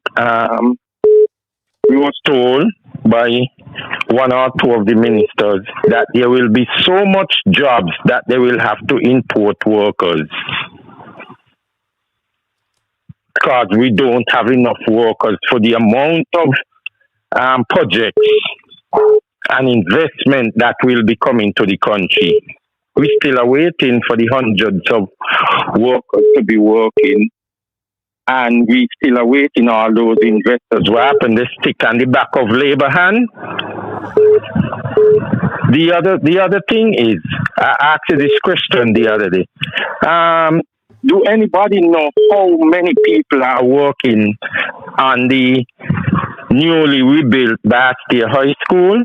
Because we was told hundreds of people would have gotten jobs there. And the last thing is, why don't the oppositions in the Caribbean just put forth anything on the agenda as representative of constituencies and people in Parliament? The opposition have that power. Why don't they put forth any item on the agenda that would suit the people that we send them there to represent? Okay. They're always going there, and everything is the government put forth the items on the agenda. The opposition can do their representative Okay. of a large number of people, and they are supposed to put item on the agenda to show that they are representing the people who send them there. Okay, got you loud and clear, my brother. Okay, thanks a lot for your intervention. It's 9:49, my Street Dog family. We, in fact, started to discuss the sacred cows tonight versus reality, the sacred cows of St. Kitts and Nevis versus reality. And this email reads, all these campaigning the Labour Party is conducting on all the radio stations is just a farce. They are so frightened and shaken in their boots that they will only have one term. They're now talking about giving the parents $250 for back to school. They seem to forget that they stopped the $500 unity was given to the unfortunate ones. Minister Philip, you boasted in Parliament that you paid off your student loan in a few months after you got a whooping increase of 33% before you even started to work as a government minister. But you want to perpetuate your stay in office to continue receiving your fat salary. You brought your functionaries to support you in your false claim. The Labour Party has lied and failed us. Just no amount of crying will save you and the rest. Caller, thank you for holding your line. Hello, caller. Mr. Patches, greetings. Greetings, my brother. Sorry to dropping in so late. The quotation is, she always on the touch. And you have a very beautiful thesis tonight and very lovely observation in review. Thank you. But any sensible person, Mr. Patches, any Christian-minded person would agree with Peter Adrian and his comments. Because I said already on a show, if one of these days you look at one of your tapes, you hear me make the comment. The pandemic, it was not easy. And you could see the management at the country at the time on the pandemic. So any sensible Christian-minded person would really agree with the words and comments of Peter Adrian. And dear Tomal, Mr. Patches, when Mr. Brantley talk about tangible progress and the $7.7 million, etc., he was speaking the truth. Anything he say no, it's no good, because the first appearance always the agreeable one. And the MOU, when he's talking about undermining with the MOU, it's good. The late Vance Emery make the comment on the same MOU and listen to the maturity of the expression coming from Mr. Vance Emery pertaining the same MOU that Mark Brantley is done criticizing at this time. So Mark Brantley, he's still trying to keep up the status quo. And when I see Mark Brantley start to act as the Prime Minister, as the Premier, is when I will see him publish the World Bank report. There is when we say Mark Brantley is acting as the Prime Minister. Because remember, you have three hats in it. You have one as a husband, the opposition leader, and the Premier. He's still acting wearing the hat of a husband. And that's That is what is detrimental to Nevis. And Mr. Brantley also referring to Christopher Harbour. I mean, when he refer to Christopher Harbour, he's showing us that destiny would just be like Christopher Harbour. Sure. Mr. Patches, you continue to be strong. Stay healthy. God bless. Thank you very much. God bless you as well. I like that. Mark Brantley wearing three hats. One as his husband, one as the premier, and one as the leader of opposition.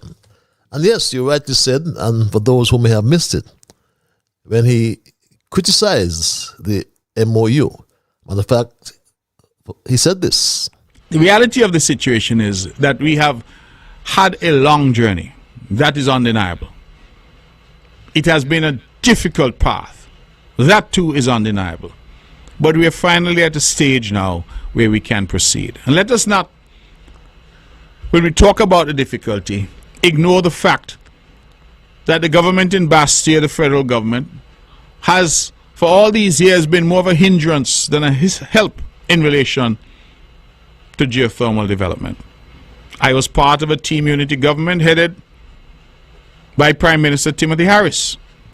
And whilst I thought that we were all working together to promote geothermal for Nevis, it was only after that government collapsed.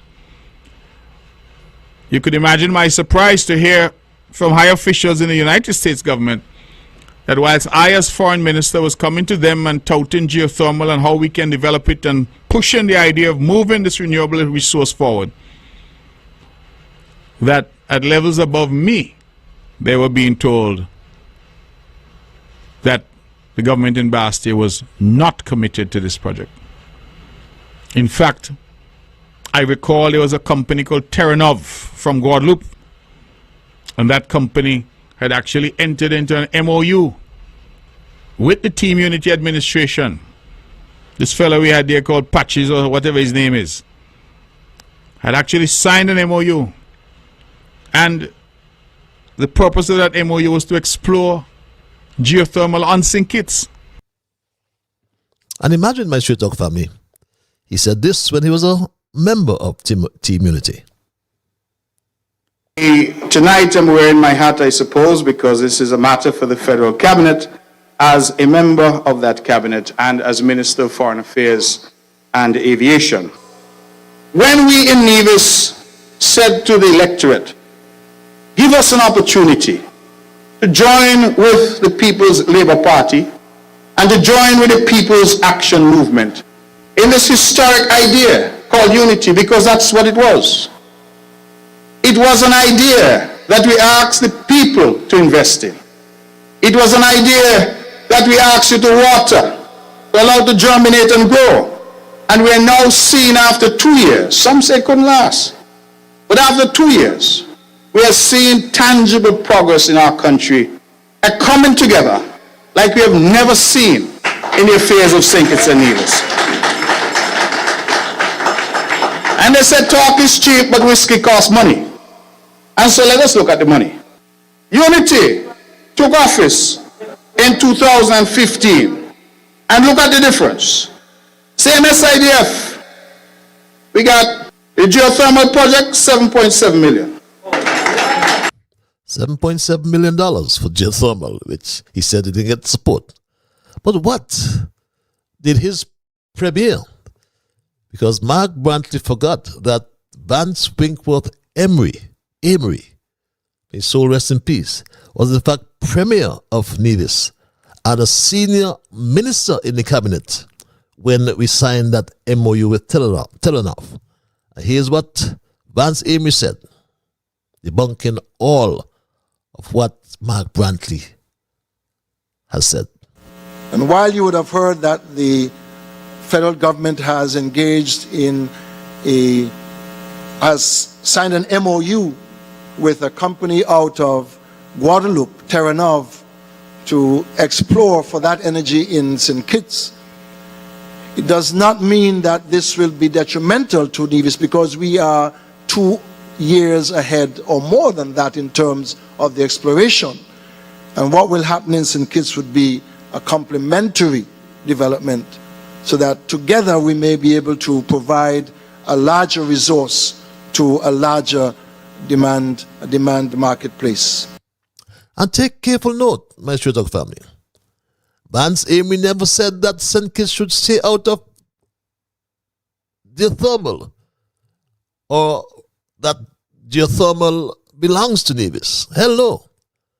Amri said essentially the opposite. He said together we can provide a larger resource to a larger demand market source. That's what he said.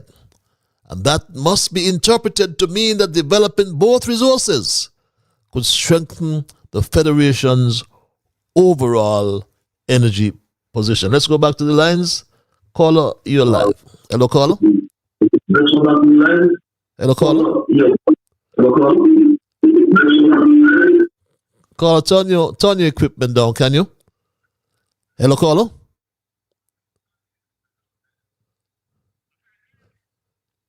Yes, Mr. Bibleman. Good night. Good night, sir. You know how many times? It's like 25 minutes. Okay, you don't have much time, so go straight to your Bible verse.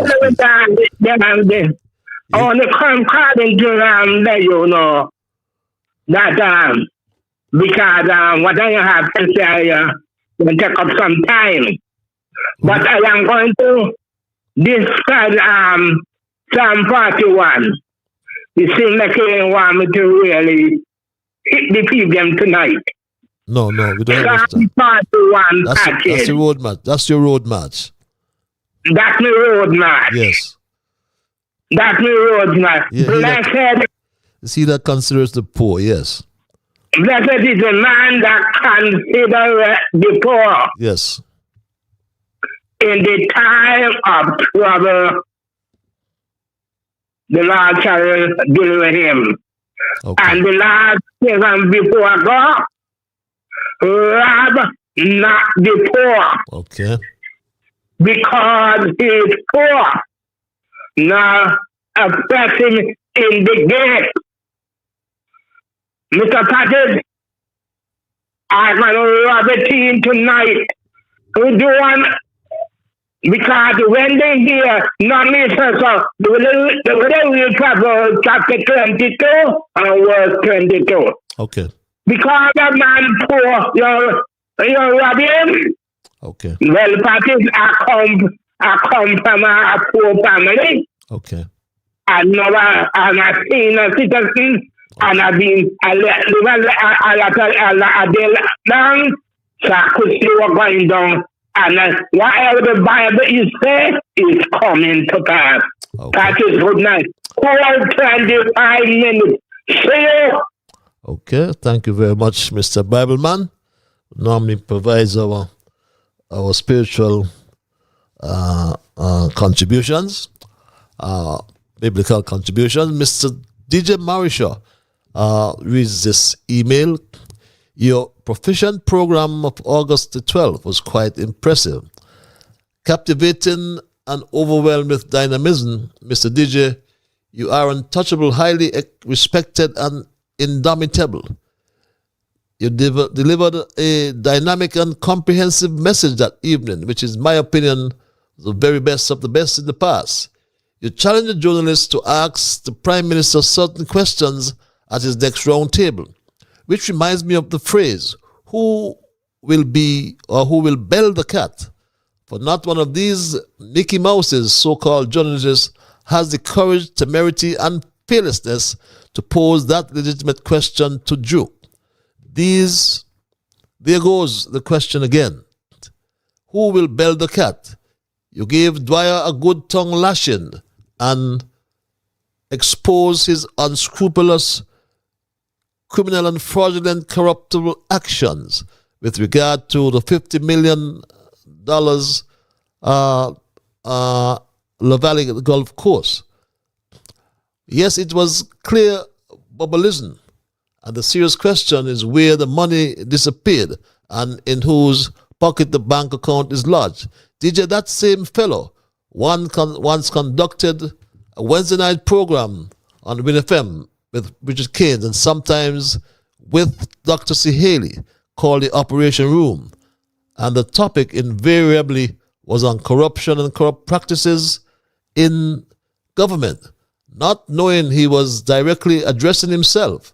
DJ, you also addressed the matter of the young student to perform the national anthem at the PLP convention. I must commend you excessively on the systematic manner you expounded the issue. Reads this email. This other email reads, good evening, Mr. Patches. Warrior, we have enemies that are living and robbing us. Patches, businesses on Port Zante are paying our brothers and sisters a lowly hourly rate.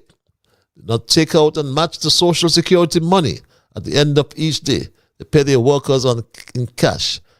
Reads this email.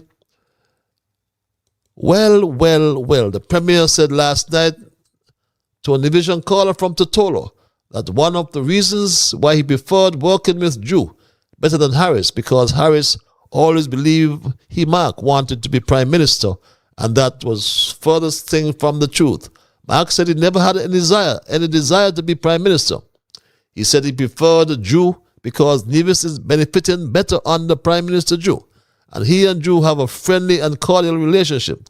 Mr. Libert, if I did not have that measure of respect for myself and straight talk, certainly I would have labeled to this self-styled smartest and brightest man in the world as the brightest and smartest jackass in the Federation. My simple analysis is that Harris appointed several divisions to be ambassadors, envoys, and other high-ranking diplomats in foreign lands. The Premier Mark Brantley showered his praises on Harris for such a remarkable and unprecedented gesture granted to Nevis.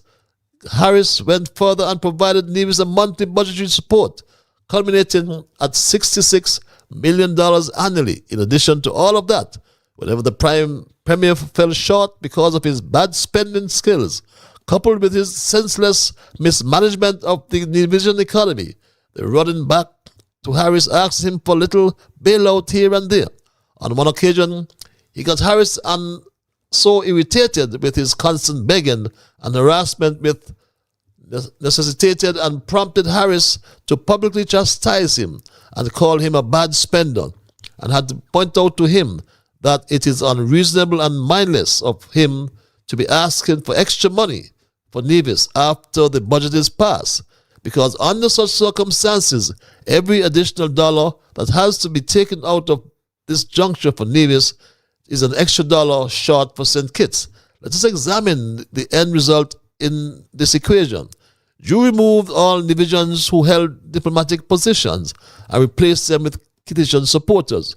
You drastically cut short the annual budgetary support from $66 million to $33 million, and the Premier is dumbfounded. Not a word, he said. In my humble opinion, the Premier, he can only be labeled as the smartest and brightest jackass in the Federation, reads this email. This other email reads, good night, Mr. Libert. I pray and trust all is well with you and your family. Also, Mr. Harris, our beloved leader. God continue to pour out blessings on you all. You travel safely when you are finished tonight, reads this email.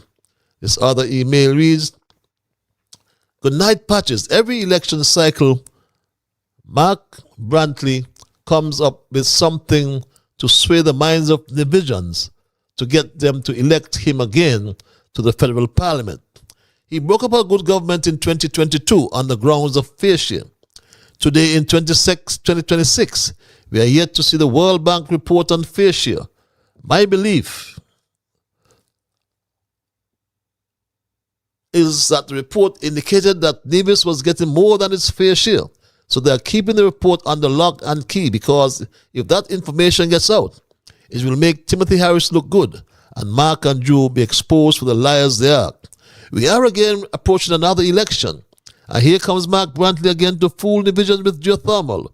When is he going to end these games and lies? His games and lies. The way I see it, Mark Brantley cares about only one person, and that is himself. This other email reads, Patches, Recently, some athletes were to travel to participate in some sporting events, but this worthless, vagabond government couldn't find the money to send them, or maybe they just don't care about the development of our athletes. Why the news media not reporting on these things when the ministers of government are not doing their job? Samale is a total failure. It is clear that he is incompetent.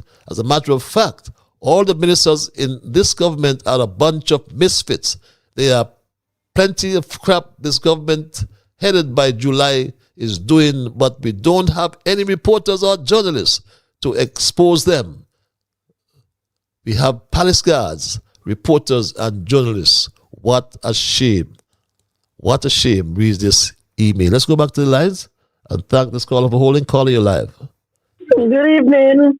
Yes, my dear. Mr. Liber, Kalikwan Aunt, how are you this evening? I am peaceful, Kalaikwan's aunt. How is your family? Everybody's okay? Everybody's doing wonderful, Yes. thank God. Amen. Because you are alive and you are in the land of the living, so you are blessed this evening again. What I want to say to Nivision and Kitishon this evening, election will be called, nobody know when. This government here, one term in office government, they want to see all what they can get before they come out of office. But I want to tell the people of St. Kitts and Nevis this evening, when that day come, when that time come, when that hour come, do not let these people come back again and fool them and brainwash them. These people were inside, they were talking about they want to be leader. These, what was called them, eh? I didn't even know what to call them, Dr. Joe, and he called them. That's the only name I could call them. Do not go and put them back in St. Kitts and Nevision people. Mine are you listening now? Mr. Harris, one eye and I still went and then brainwash eye and I put him back inside there. Big up to my representative tonight, Miss Cedar. Big up to my friend, Judah. And the rest of PLP Massive. Big up to all of you this evening. Make sure everybody hold one head and go out on that day and get this government out once and for all. Because they're not bringing nothing to the country. They ain't saying nothing. And poor people is bawling. Cost of living going up higher and higher. Dr. Joe is the Minister of Finance. What are he doing with the country of cost of living? People just walking from the toilet and paying. They don't even have money to pay bills neither. I hear a lady crying today and saying she has to buy a skirt because she has to go to school for $49.95. That's $50. And he gonna give the parents them $250? What is $250? They got all the people tax money waiting and whacking up and building up at the bank book and building horse and all kind of thing. What happened to the post office down there standing point the roof and rotten off it on the path? And who up when school open, every children get decent hot meal to go to school. The children them future today is for tomorrow. I have my grand, I have my great grand. What happened to the future? Couple morning from now. You got children out there leave from school, they do the exam. What work there for them to do? Young man and young woman walking around the street because no work is in the country. This man needs to come out once and for all. He ain't bringing nothing to the country, he ain't saying nothing, he ain't doing nothing. What have he done? He ain't about them. Nothing at all they done for this country here. All that he do for this country here, he just brings things. What I say? To a parity player. We have COVID again underneath there. You scared to see anybody in the bus if they're going to town, and the money in the country. You scared to see anybody lying, you scared to see anybody on the street. Okay. Okay. Oh my God, Mr. Logan, we cannot go no more longer with these people. Okay, got We you. cannot go no longer with them. Got you loud and clear. They've all for themselves. See? And Mark Bradley, all of them is for themselves. Liars. You have to say. Thank you very much. That's correct. Once now we go back to the lines and take a few more calls before we wrap, caller. Thank you for holding your live. Hello, caller. Yeah, Patrick, good evening, man. Patrick, good evening. How you doing, man? I am peaceful, my brother. Yourself? Yeah, pretty good. if the government don't diversify and create jobs and get the economy moving, the crime is going to come back. It's amazing to see what's going on in St. Nevis. The poor is getting poorer. Straight to the Prime Minister. I'm asking him, do not sign that Destiny project. Say no to Destiny, or else he can commit political suicide. Nice clip there by Vance Amri, man. Once upon a time, this is not a political ad, Patches, but once upon a time, I got some great advice from that patriotic man, Vance Amri. Bless his soul. And I was happy that I took his advice. But more is more. I also said once upon a time that geothermal will create a falling out between St. Kitts and Nevis. And maybe one of the ways to prevent that from happening, like your presentation tonight, is, maybe we should develop geothermal on both islands. So we both will have our own geothermal. And how could we argue with geothermal if we have our own? We have a lot of internal wranglings politically, but Destiny, if that comes to fruition, Patches, is going to be game over for St. Kitts and Nevis. We are wrangling. We are fighting for power and control. But Destiny and those people coming to that side of Nevis, they don't need to be fighting for the power. They got the power. They got the money. So our constitution is going to be obsolete based on the political influence that these people can have on the federation. Man, this stuff, I don't see how these people can't see this stuff, man. But big up to the Peter Adrian. I listened to his program this afternoon, and he had two guests on there from Nevis, Cabo and the guy, your friend there, Glendale Herbert. Okay. And one caller called in from Nevis, and I'm going to call his name straight up, Alvin Brown. And who are hearing my voice tonight, Peter Adrian, invite this dude on to his show. And me personally, I wasn't pleased with his answer, but he said he wanted to precursor and have a conversation with Adrian before he comes on. But I'm going to put this nicely to that guy, Alvin Brown, because I noticed he got a following on Facebook, and he been talking against that Destiny project. So I'm saying to him tonight, and whoever is hearing my voice can relate this message. Mr. Brown, now you have a chance to get on the airwaves and give your views and opinions about that Destiny project on Nevis. I'm encouraging you, bro, to take that opportunity, because you may not get another opportunity again. Take that opportunity, man, and come on and state your case. Okay. Patches, I'll leave it right there. Thanks a lot, man. Have a good night. Have a good night as well. Thank you for your contribution. And remember, our quotation for tonight, our greatest ability as humans is not to change the world, but to change ourselves. Let's go back to the lines. Thank this caller for holding the call. You're live. Hello. Mr. Good evening. How are you doing, sir? I am peaceful, my brother. Yourself?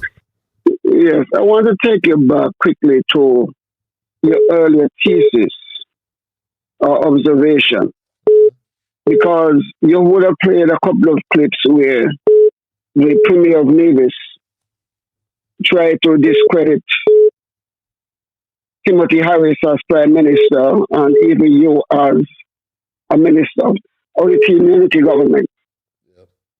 I'm happy that you played the clip where Vance Amri, as the Premier of Nevis, endorse or support the potential for exploration for geothermal in St. Kitts. And it's important that you did so, and the people of Nevis hear that, and I think you should do it again, because Mark Brantley wants to give the impression that somehow the team unity government or the federal government, and he wants to separate himself from it, was somehow against geothermal for Nevis. So I would love to play that again. But I want to quickly share with the people what Mark Brantley would have said about the leadership of Timothy Harris in the 2021 budget. One, he says that under Harris, we have done far better than all the other leaders that were before Team Unity. Two, the people were satisfied with how the country was managed during the pandemic. Three, Prime Minister Harris must be credited because leadership is not easy. Four, under Harris' leadership, St. Kitts and Nevis was the best managed country in the region. Number five, our stimulus package was the best. Number six, under Harris, there was good governance that put people first. Seven, the government performance was stellar in finance, security, healthcare, and leadership. Number eight, Harris is a genius. Number nine, Harris' leadership was miraculous. Number 10, under Harris, our country was in good hands. Number 11, under Harris, our country had done well. Therefore, we should be proud. Number 12, under Harris, we were the best in class. Number 13, I commend the Prime Minister Harris, his finance team, the cabinet ministers for being open and transparent, because all the cabinet members participated in the cabinet discussion leading up to the completion of the budget. Number 14, finally, Harris is a caring leader. These are the things that, while Brantley was a part of the unity government, praise Dr. Harris' leadership, and not only Dr. Harris, but the entire Team Unity. And then he turned around and destroyed the same Team Unity and want to make everybody believe that Timothy Harris was this bad leader. And so people must judge based on what he would have said in the presence of Harris, and even on the platforms when he campaigned with Harris, to know that this premier of Nevis is a dangerous individual whose words cannot be trusted, because what he says today, he changes tomorrow, depending upon how he feels about you. Thank you for your time, sir. Thank you for documenting all those comments by Mark Brantley. Obviously, he has a 3-day syndrome, as someone told me. After 3 days, he tends to forget, you know. But my Straight Talk family, do I have someone on the line? A caller? Are you there, caller? Mr. Straight Talk. I am sorry about that. I'm sorry. I'm sorry about that. Abracadabra. Abracadabra. Yes. How are you, my brother? I am peaceful, my brother. I'm peaceful. Yourself? What can I say? So far, so good. I just call you to let you know that I'll see you next week. All is well. Just take your time. I'll check back with you. Okay? Be good until I see you when I see you. See how late it is? Okay. But you do what you got to do. We'll see each other next week, God's willing. Okay? I look forward to that. Thank you, man. I look forward to that. See you when I see you. Abracadabra. Let's go back to the lines. Caller, we're winding down. I'll take a few more calls. Caller, you're live. Hello, caller. Good evening. Good evening. Good evening. How are you? I am peaceful. I can see. I'm here for hours. I am sorry about that. I'm happy you got into it. I'm happy you got it. We've been busy tonight. Oh boy. Yes. Oh boy. What's on your mind? Patty? Yes, a bit in my mind now. I would like the people of St. Kitts and Nevis to get real. Leave Harris alone. Because who God bless, no man curse. Go and check and tap who all have grandchildren and great grandchildren going at the Bastia High School. Please go and talk about that and ease up Alpha Harris. Because a lot of hurricane, a lot of earthquake now is coming to the countries them now. And those load of slabs where they're going to put up there for the children them to go to school, which in, they don't say up there is under water. So what are you going to put up the slabs them up there for? As an earthquake come, please to leave Harris and go and talk about the school where are your grandchildren and are your children them going earthquake a turn you far. Because Harris, it's going to be Harris again. So all the who ain't like that, please to leave Harris alone. Because who God bless the man cause? Harris is a godly man. And I know see, they cost Harris so much that they some of them say Harris older than them, but Harris look younger than them. What some of them fear? But you do have a good night, you hear me? Have a good See you night. on Thursday. See you on Thursday, my dear. Have a good night as well. Yes, my Shoe Dog family, I think my time is done. Although I'm minded to take maybe 2 more calls since my lines have been so busy. I will afford you 2 more calls if you can be guided by the rules of brevity. But as I wrap tonight, my Straight Up family, I will recall that our thesis title, for those who may have joined me late, is The Sacred Cows of St. Kitts Nevis versus Reality.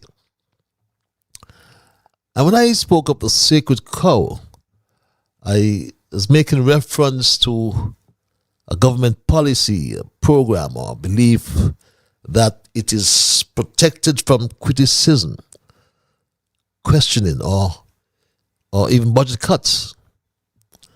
Mindful of the fact that politicians treat these sacred cows as untouchables because opposing them may cause a major public backlash.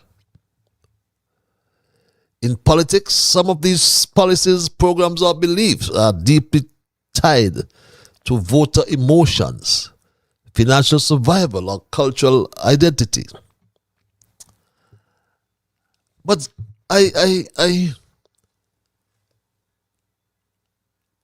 last week I've been, and just today I've been badgered with calls about some comments made by Mark Brantley. The reality of the situation is that we have had a long journey. That is undeniable. It has been a difficult path. That too is undeniable. But we are finally at a stage now where we can proceed. And let us not, when we talk about the difficulty, ignore the fact that the government in Bastia, the federal government, has for all these years been more of a hindrance than a help in relation to geothermal development. I was part of a team unity government headed by Prime Minister Timothy Harris. And whilst I thought that we were all working together to promote geothermal for Nevis, it was only after that government collapsed. You could imagine my surprise to hear from high officials in the United States government that whilst I as foreign minister was coming to them and touting geothermal and how we can develop it and pushing the idea of moving this renewable resource forward, that at levels above me, they were being told that the government in Bastia was not committed to this project. In fact, I recall there was a company called Terranov from Guadeloupe, and that company had actually entered into an MOU with the Team Unity administration. This fellow we had there called Patches or whatever his name is had actually signed an MOU, and The purpose of that MOU was to explore geothermal on St. Kitts. And my Straight Talk family, what hindrance or would provide millions of dollars Tonight I'm wearing my hat, I suppose, because this is a matter for the federal cabinet, as a member of that cabinet and as Minister of Foreign Affairs and Aviation. When we in Nevis said to the electorate, give us an opportunity to join with the People's Labour Party and to join with the People's Action Movement in this historic idea called unity, because that's what it was. It was an idea that we asked the people to invest in. It was an idea that we asked you to water, to allow to germinate and grow. And we are now seeing after 2 years, some say it couldn't last, but after 2 years, we are seeing tangible progress in our country, a coming together like we have never seen in the affairs of St. Kitts and Nevis. And they said talk is cheap, but whiskey costs money. And so let us look at the money. Unity took office in 2015. And look at the difference. Same SIDF. We got the geothermal project, 7.7 million.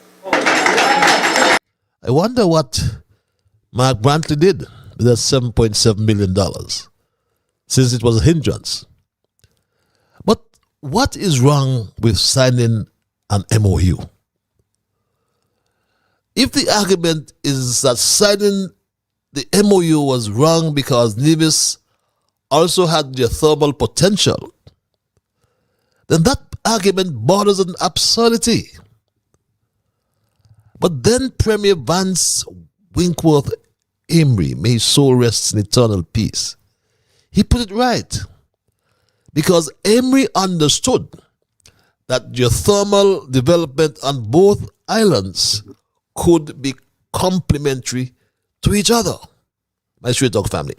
And while you would have heard that the federal government has engaged in has signed an MOU with a company out of Guadeloupe, Terranov, to explore for that energy in St. Kitts, it does not mean that this will be detrimental to Nevis, because we are 2 years ahead or more than that in terms of the exploration.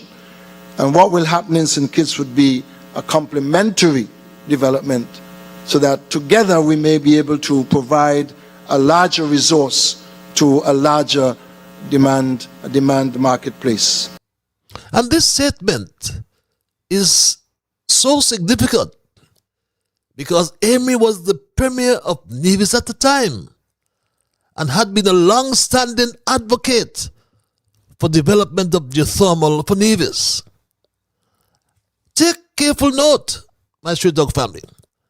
Vance Emery never said that St. Kitts should stay out because geothermal belongs to Nevis. Hell no. Emery said essentially the opposite.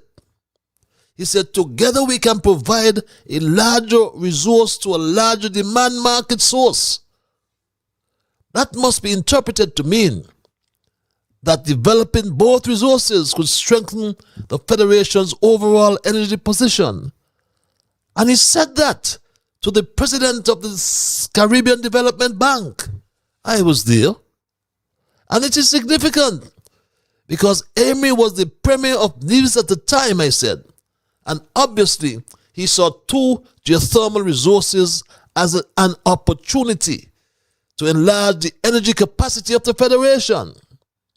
So Brantley's argument, by contrast, attempts to frame one island's development against the other. But the position of Emery was therefore remarkably far-sighted, statesmanlike, pragmatic, or rather Federation-minded. And there's a powerful contrast here in that the man who was premier of Nevis and championed Nevis geothermal understood that St. Kitts geothermal was not a threat to Nevis. In fact, it was complementary. But Mark of Vance Amory is gone. So here comes Mark Brantley in 2026, doing what he does best. Puts Nevis against St. Kitts, or what we call introduces Twin Island tribalism, which is an expensive relic of a bygone era. And we must say it like it is. It's insular thinking, my straight dog family. And we've advanced that. Perhaps he needs to read our energy policy. We do have an energy policy. Started under Douglas.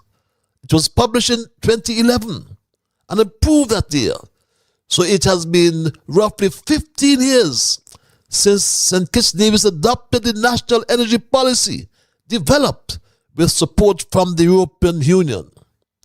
My straight dog family. In fact, the government's own Green Climate Fund country program I mentioned, that too speaks to energy. They must read, do their research. The files are in the ministry, Congress Maynard. And this explicitly contemplated geothermal on both islands. Read that Green Climate Fund country report, a country program for St. Kitts and Nevis, dated November 2022. And my straight dog family, today, St. Kitts cannot afford to let all political sacred cows soil its future. True progress means or requires breaking down these outdated barriers and admitting a simple truth, my straight dog family. And I made a suggestion because it's not too late. It's never too late, my straight dog family, never too late to review anything. Because geothermal energy is still being guided by narrow politics. And we have to change that, my straight dog family. We have to change that, as I said. We must change that policy. And let's look at the efficiency. I suggested a dual island co-production strategy, my straight dog family. That's what I suggested. I suggested a two-way supply cables. Yes, my straight dog family. Rather than a wasteful duplication of resources, a dual island development plan creates a highly resilient green energy economy. Developing St. Kitts' own geothermal potential ensures complete grid redundancy. If a submarine cable, is damaged, both islands can still run independently without reverting to expensive pollution diesel. Imagine a major hurricane or earthquake or submarine cable failure or other catastrophic event. My straight dog family. But if both islands have strong, independent grids, each can continue operating while the other is repaired. Isn't that sensible? We provided a financial comparison, my straight dog family. We provided that for you as well. And in the interest of time, move down to political friction. With one only, Nevis only development, political friction will be high. But with the dual island balance development, it will be zero, because both islands will be equal partners, producers, and beneficiaries. Yes, my straight dog family, we will generate an energy surplus we can convert into green hydrogen or green ammonia, turning St. Kitts Nevis into a major regional exporter of clean maritime fuel. It's not too late to revisit, the architecture, but any revision should be based on a transparent, independent, and least cost generation and transmission study. My Straight Talk family, why spend hundreds of millions creating an elaborate national transmission system without first determining the least cost architecture of each island? Why? But St. Kitts Nevis stands on the edge of becoming the Caribbean's first fully self-sustaining green energy supporter. If we take that dual approach, if we take that dual system approach, two-way supply, achieving this goal requires burying the outdated political divisions that have kept these two islands competing against each other. By choosing a dual island geothermal strategy and moving past tribalist sacred cows, the Federation can protect itself from global economic shocks and unpredictable CBI markets. Trust no longer should be given to politicians who stoke inter-island division like Mark Brantley for cheap votes. Trust must be given to those leaders who are ready to build a unified, resilient, and independent future, finally resolving the sacred cows of St. Kitts and Nevis. And that's my story tonight, my Straight Talk family.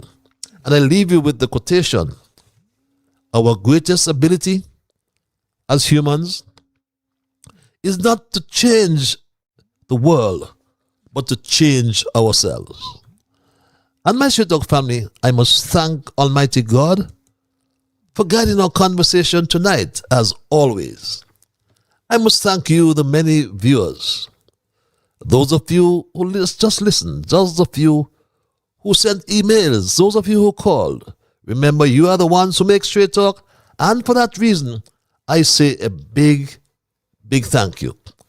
I am Ian Patches Library, and God's Spirit will connect on Thursday, what am I saying, for another edition of Straight Talk. Until then, be good to yourselves and to all whom you meet. I gave you some extra time, you realize, because I love you. But whatever your mind conceive, that you will achieve. But first of all, you just got to believe. So when you wake in the morning, thank God for the morning light. Thank Him for taking you through the night. And my Straight Talk family, keep moving on. Bye-bye. Until we connect on Thursday.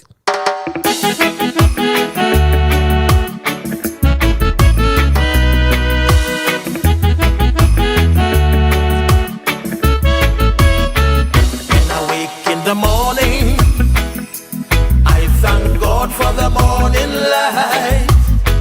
Give Him thanks and praises for taking me safely through the night. For the rest of food and loving care, and for my mother's breath of life that's got me here.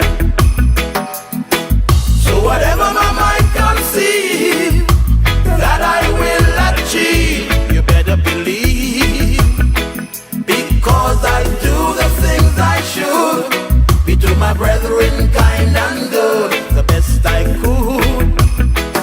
So I'll keep moving on, I won't stop now. I'll keep moving on till I reach the top somehow. Down on my knees, the Lord I kneel and pray, with my heart and soul, beg Him to take me through each day. My guardian to